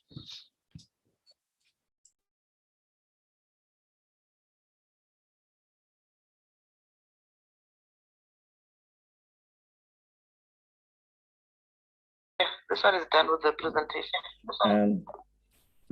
Yes, Mrs. Jala, would you like to comment or to respond to that? Thank you very much. Yes, indeed, it came out as a negative because of the lack of a comprehensive legal institution that ensures there's collaboration, communication, and consultation in the fight against GBV. You'll see that in most jurisdictions, these institutions tend to act as standalones without feed-in into other institutions dealing with GBV. A women's clinic will take up a case, deal with the police, and then end up in court without understanding the other powers of institutions, especially the public institutions that could assist in furthering the interest of victims in relation to that case. So that in that sense, it's a big weakness. Yes, you can have many institutions dealing with GBV, but without proper coordination amongst themselves, the fight against GBV is weakened, especially where you find a clog in the system, in the process, and you are not able to unclog it due to the lack of information or a legislative proposition which will enable you to push forward the case without coming or dealing with obstacles such impunity, slowness in the process, non-responsiveness of the police or the health institutions, and so forth. So it's important to look at it holistically. Look at it as an all-government approach in the fight, and not individual CSO fight or the police fight or being as an obstacle to GBV and so forth. It must be a coordinated institutional approach. That's when it's more effective. I hope I've answered your question. Thank you, Mrs. Jala. Would Mr. Batenga, is Mr. Batenga okay? Or would you like to follow up on that? Yes, thank you very much. I think she has addressed it very well. Thank you for that. Maybe if I can add one, I had two. If I can add one, it was on the. I was looking at the paradigm shift, and maybe with the leave no one behind principles, and I was looking at the provision for the vulnerable groups with multiple vulnerabilities, looking at the intersectionality dimension. I couldn't find, maybe it has been articulated in other way, but it would be very good if that could come up in the text. That how do we approach people with multiple intersectionalities, people having multiple vulnerabilities? Thank you. Thank you. Would Mrs. Jala like to comment on that? Okay, yes, if you read the GBV model closely, we have in nearly every provision dealing with access to justice ensured that these vulnerable, multi-vulnerable persons are actually taken care of. We ensured that whether it's relating to dealing with reporting, investigating, or indeed healthcare services, these are included and not excluded due to their status. So we have incorporated such provisions. Thank you, Mr. Bantek. Thank you very much for that. Could we try with Mr. Saha again? Mr. Amitrajit Saha? Yes, thank you. Thank you very much. Please go ahead. Can you hear me now? Yes, we can hear you. Okay. Good morning, good afternoon, Secretary General and all the excellencies present and colleagues and friends, especially also referring to Mrs. Jhala for her excellent presentation. All protocols observed. I'm from UNDP, and I just wanted to at the beginning thank the SADC Parliamentary Forum for putting together such a comprehensive draft model law. As we all know, that model laws are models for countries to help address their legislations, and as was mentioned during the keynote speech today in the morning, the model laws, previous model laws have actually helped national legislators in sub-Saharan Africa to help with changing their laws and policies, particularly in the context of age of marriage. So this has been a great effort. I just wanted to commend and the SADC Parliamentary Forum, all the partners and enablers for this exercise. I just also wanted to, I have some general comments. I also am very much appreciative from the point of view of UNDP's work. One of the areas that we work in is provide support to national governments through strengthening the rights and privileges and entitlements of people who are not, who are not gender, who are beyond the gender binary context, who are primarily from the LGBTI communities and from trans communities, and that the language has very, very clearly articulated the challenges of, gender is not just merely a binary man woman in this particular document, is also to be commended upon and thanked upon. It is, I also understand from Mrs. Jhala's comments that it was a great challenge to put that language in, but that the language is there and that the draft model law contains the language is in itself a great victory for SADC and for the partners who have helped in putting this together. I think that the question that finally comes, of course, is the point of implementation, and the point that Mrs. Jhala has made and the draft makes of having a holistic approach, a whole of government approach, is, I think, very, very critical, and therefore, particularly addressing social norms, addressing traditional value systems, challenging them to an extent so that changes are made in the national legislations is very critical. We must not forget that women and girls are women and girls in all their diversity, and the diversity language needs to be maintained and kept as far as possible and domesticated at the national levels in the region, which I dare say is going to be a tough task, but it is good that it is the model law articulates it very clearly.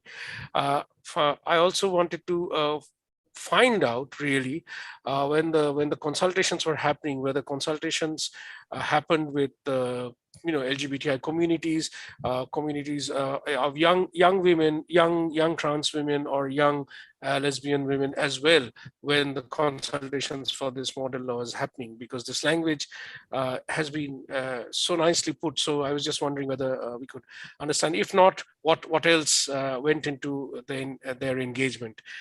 And finally, I just wanted to, as always, UNDP in the Africa region and elsewhere, in Sub-Saharan Africa region, we are firmly pledging our support to follow up any follow-up support that we may be able to provide the Parliamentary Forum in rolling out the draft model law, and in also helping the national national legislators to domesticate it. There is a tough journey ahead, I guess, with not only sensitizing our parliamentarians, but also our duty bearers at the national levels, including the security staff, the police, on the overall context of gender, and then overall context of some of the major challenges that come, major barriers in forms of tradition, in forms of traditional practices, religious practices, which also needs to be addressed and encountered in some other way.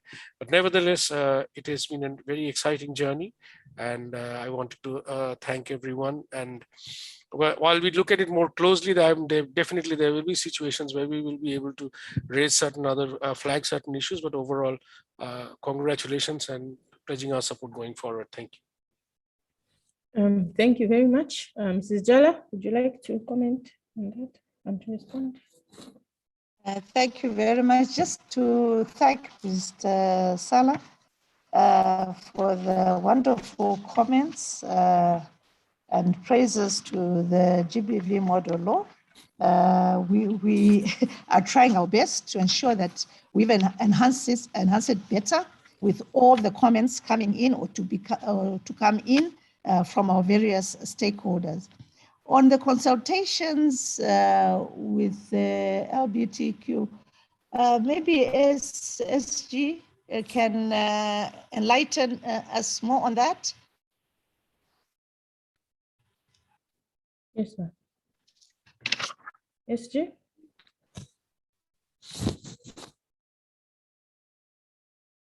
SG, are you still in? Okay. Yes, I'm here. I'm struggling with unmute and the rest of the stuff. Apologies for that. And I don't know, there's a strike outside, so we're so distracted. People have descended on the premises of Parliament and shouting. So if you hear that noise, it's, yeah. So please repeat the last part of the question that you wanted me to address. The process going forward.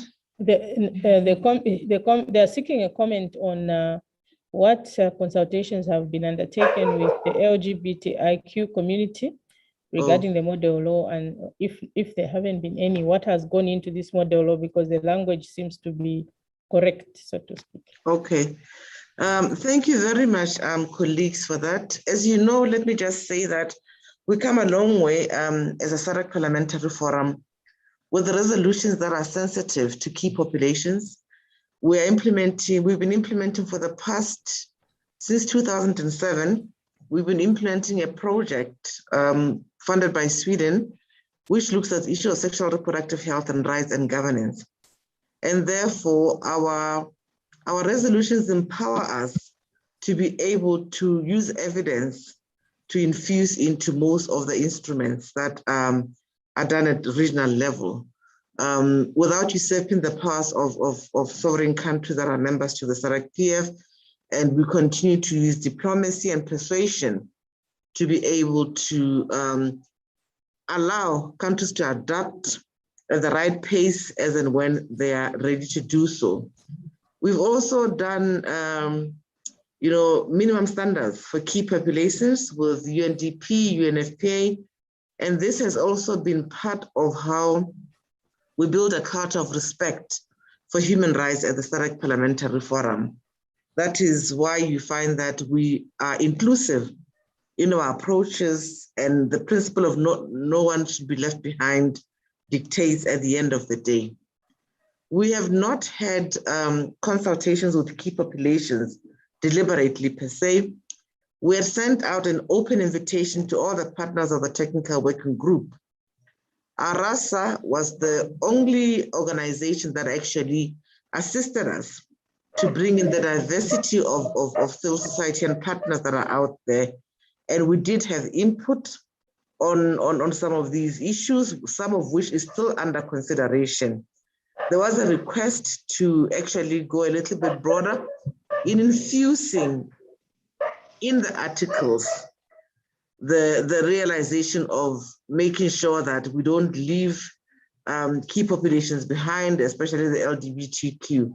This is something that the drafter will be looking at, and where possible, that will be done, or it will be left where it is, broadened enough, or improve on the definition where need be, as it has been proposed. But by and large, we believe that what we have received, it has been commendations and appreciating that it is not possible to deal with everything in such a model legislation, that it should be left to countries ultimately to assist in that regard.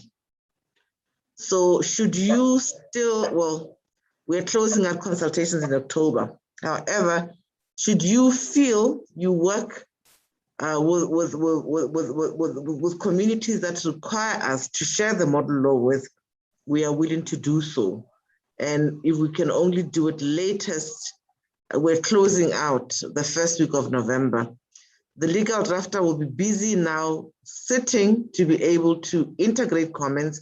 However, we have Mrs. Musonda, who has been mentored by the legal drafter to be able to represent her where it is critical.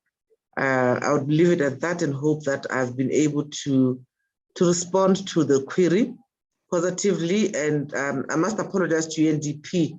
We should have deliberately pursued you so that you can bring together the groups that we consulted when we did the minimum standards for key populations, but we are still open to further discussion in that regard.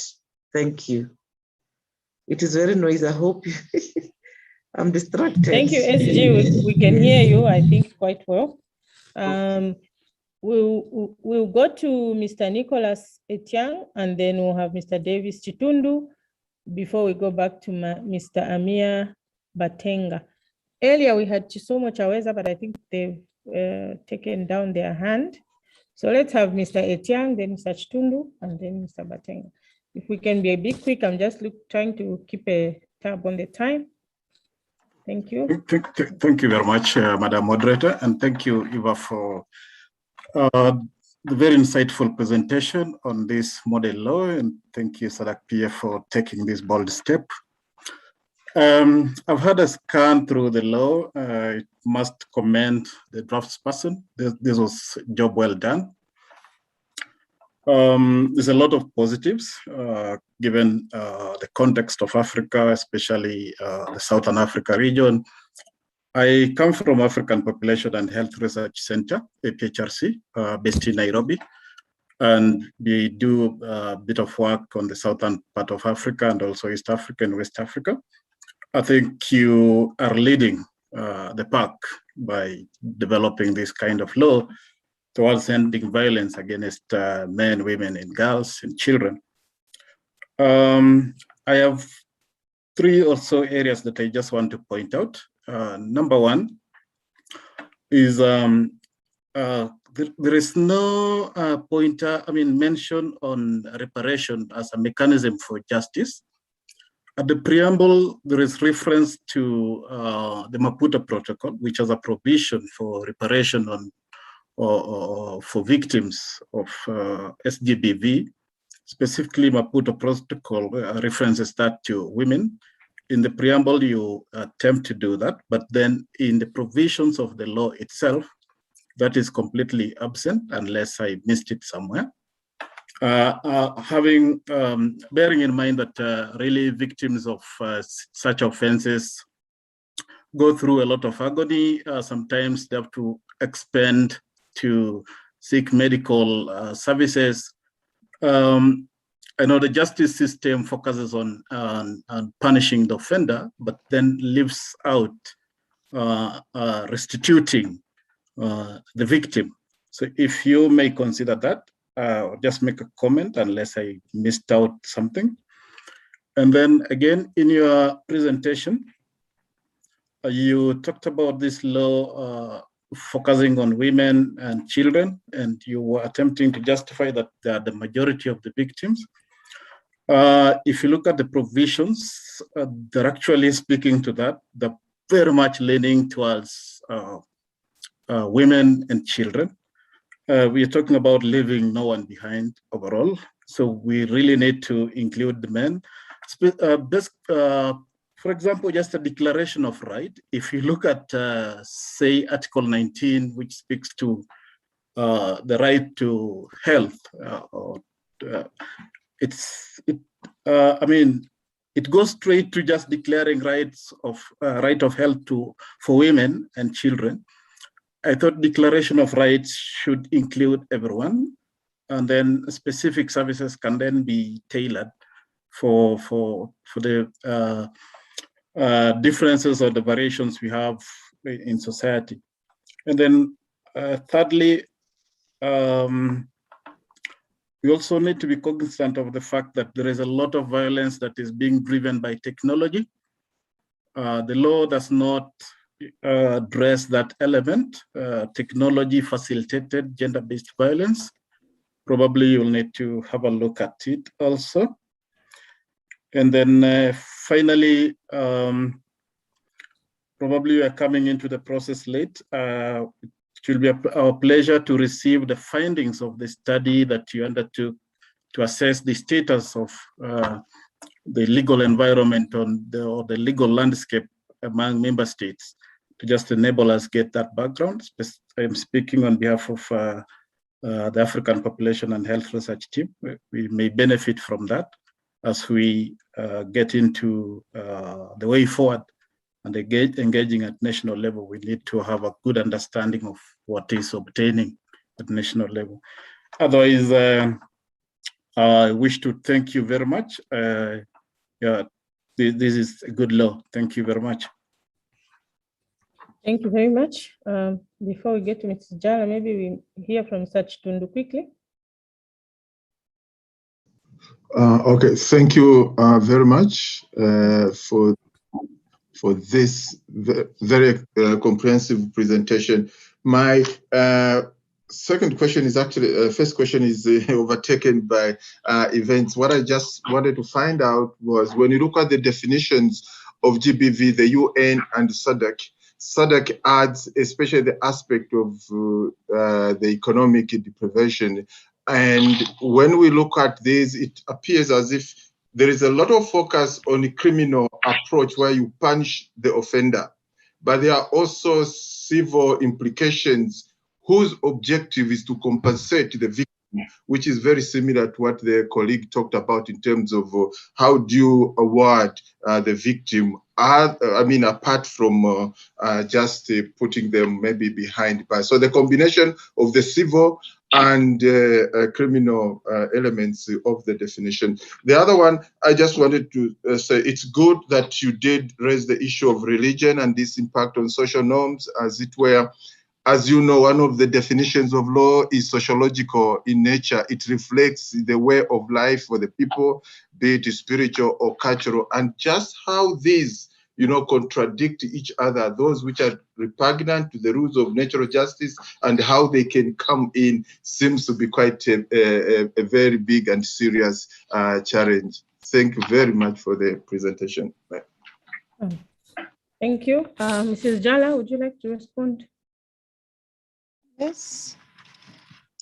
Yeah, I hope I've got everyone's comments in. Thank you very much, all of you, for just giving us some commendation on the model law. The issue of reparation, we've dealt with it extensively in the model law, very extensively. So we've provided adequate remedies, including restitution. If you go to section 32, financial assistance from the government, forms of compensation that a victim can obtain from both the perpetrator and the state. So yes, we've thought of that aspect and we feel it's a very important aspect of GBV, and we extensively dealt with the issues. So maybe some, as I pointed out, page 92 can give you some indications on how to deal with it. And these extend to orders, what type of orders the court can actually issue in relation to privileges of the victim and victim's children, by the way. Then on the issue of technology, yes, we need to look a little more closer to this issue and see how effectively we can ensure that it's included. But we've tried in a small way to deal with it when coming to the tracking issues, the monitoring and evaluation, the research and methodologies that need to be used in order to effectively fight GBV. But we can still relook at it and see how we can enhance the provisions.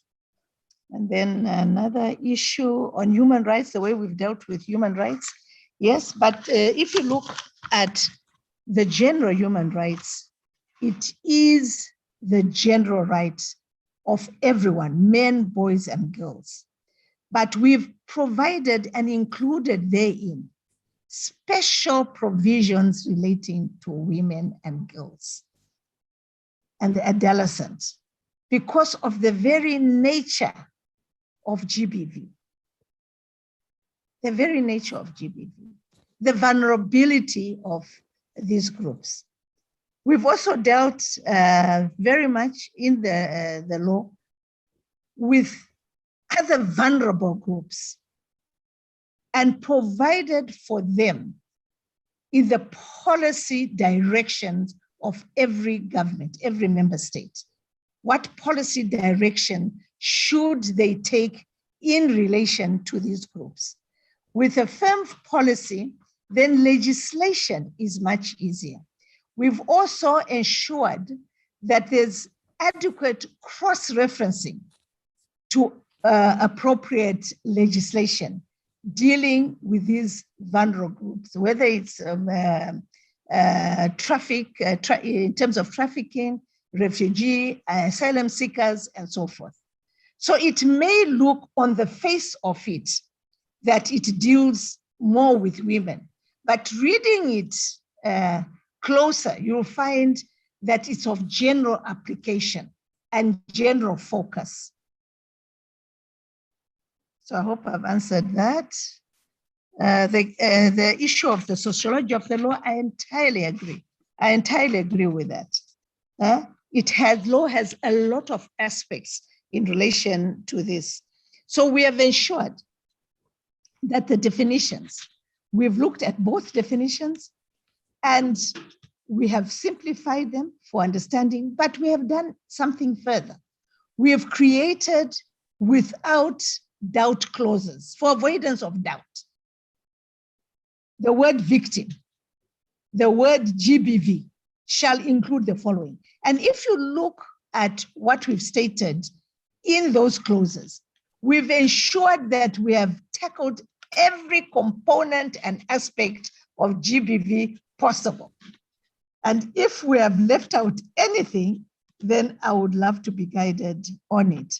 For example, one of our participants, I think she comes from Angola or something, I'm not sure, actually pointed out that we may need to revise certain definition to bring them up to standard with some new international definitions that have come up. And we are going to do that. We are going to do that. Another issue, no, I think those are the main issues. Thank you very much.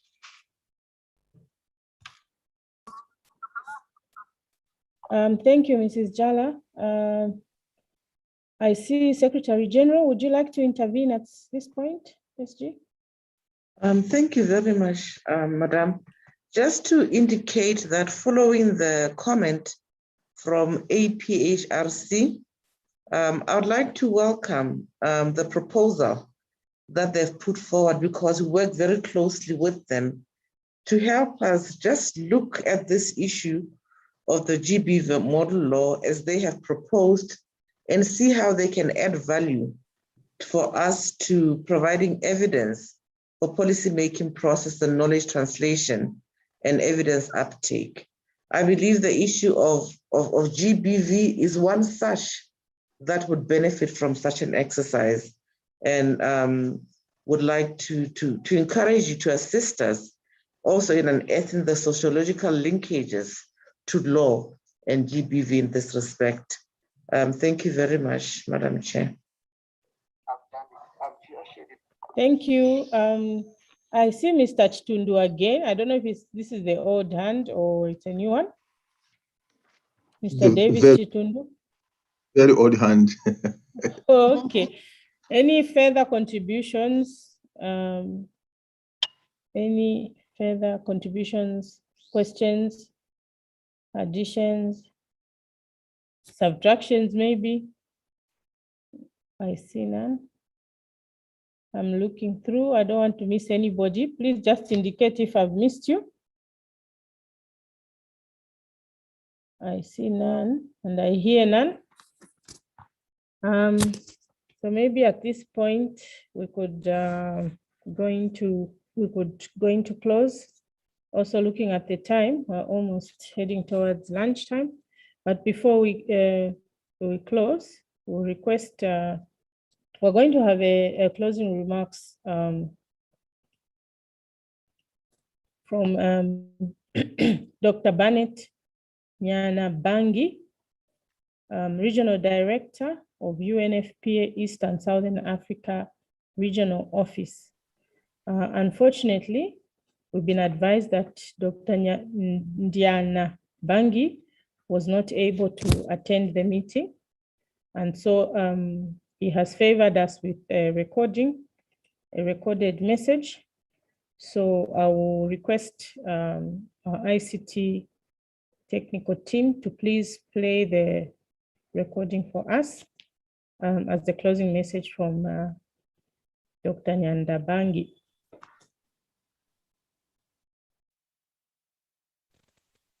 Honorable members of the SADC Parliamentary Forum, Ms. Boima Sekoma, Secretary General of the SADC Parliamentary Forum, Your Excellencies, members of the Diplomatic Corps, representatives of international organizations and United Nations agencies, distinguished guests, colleagues, all protocols observed. It is an honor and a pleasure to participate in this final stage of the consultative session on the SADC model on gender-based violence with the United Nations agencies and donor partners. Let me start by congratulating the SADC Parliamentary Forum and the Regional Women Parliamentarians Caucus for this crucial initiative. The motion to develop the model on gender-based violence was unanimously adopted at the 44th Plenary Assembly session held in Maputo, Mozambique in 2018, and was the beginning of a critical process to address the current shortfalls in national GBV registration and prolonged implementation gaps. Distinguished guests, since 2019, UNFPA has supported this process, starting with the first consultative meeting with the SADC Regional Women's Caucus held in Johannesburg in September 2019. Over the past 2 years, UNFPA has been privileged to work with the SADC Parliamentarian Forum to galvanize a broad range of stakeholders from regional economic commissions, civil society organizations, UN agencies, universities, and research institutions towards the development of the SADC model on GBV. We are delighted that we are now concluding the consultative process before the much anticipated adoption of the comprehensive model.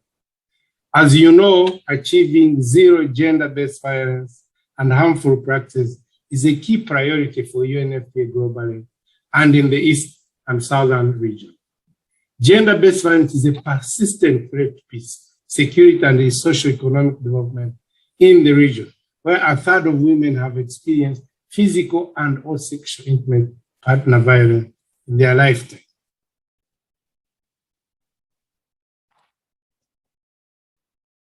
Simultaneous humanitarian crises resulting from both conflict and natural disasters in the SADC region have increased the risk of physical and sexual violence for women and girls. The role of parliaments in legislating and examining government's policies and budgets during crisis and recovery is key to curtailing deepening gender inequality and escalating violence. Data shows that in 2021, 19 African Union member states still do not have specific national legislation on domestic violence. Where laws exist, these are often limited in scope and coverage or are poorly enforced. The current implementation gap is failing women and girls. Lawmakers in the SADC region must protect women's fundamental rights to make decisions over their bodies and over their futures. This includes the reform and enforcement of laws and policies that criminalize all forms of violence and harmful practices, and crucially support the provision and access to sexual and reproductive services and reproductive rights. Laws must also seek to empower women and girls, particularly those most likely to be left behind, including adolescent girls, women and girls in rural areas, and those with disabilities. We must ensure that marginalized and disadvantaged women and girls are enabled to make decisions and govern their bodies by providing them with a full range of sexual and reproductive health services and information, investing in comprehensive sexuality education, and working with men and boys as allies and champions for gender equality to change norms and behaviors. Without these legislative actions, the promise of the ICPD program of action, the Sustainable Development Goal, and the African Union aspirations of the Africa we want will remain out of reach.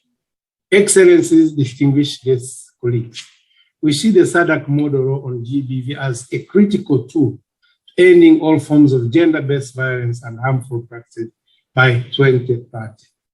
As models are based on the best norms and practices contained in generally accepted international instruments, the SADC model on GBV is a vital instrument, along with the SADC model on child marriage and HIV, achieve SDG 5 on gender equality and its targets.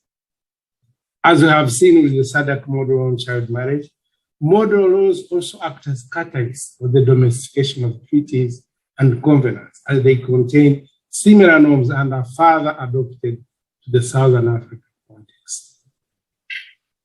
The SADC model will also assist SADC member states to harmonize their GBV response providing a cohesive regional approach to response and prevention mechanisms. Honourable members of Parliament, distinguished guests, UNFPA remains committed to support and accompany adoption and post-adoption process. The SADC model will only fulfill its potential if it is understood and adequately used by those whose duty is to provide an enabling legal and policy framework. Those who develop and implement programs and interventions to prevent and address gender-based violence. UNFPA looks forward to strengthening our important partnership with the SADC Parliamentary Forum as we continue to work together to support the domestication of the GBV model in the SADC countries. Congratulations once again for coming this far.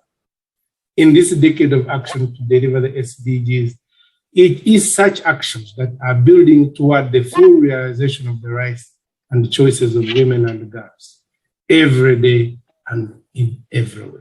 I thank you for your attention.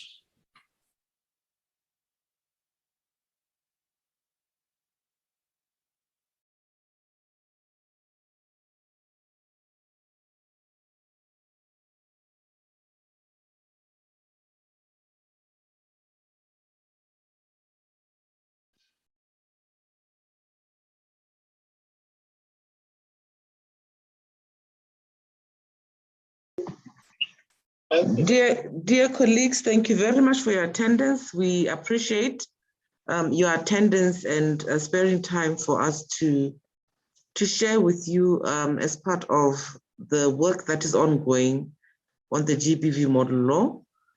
Hope to hear from you. You are welcome to make submissions as already indicated, and we look forward to your support going further. With these, I think, please, let's kindly terminate the session.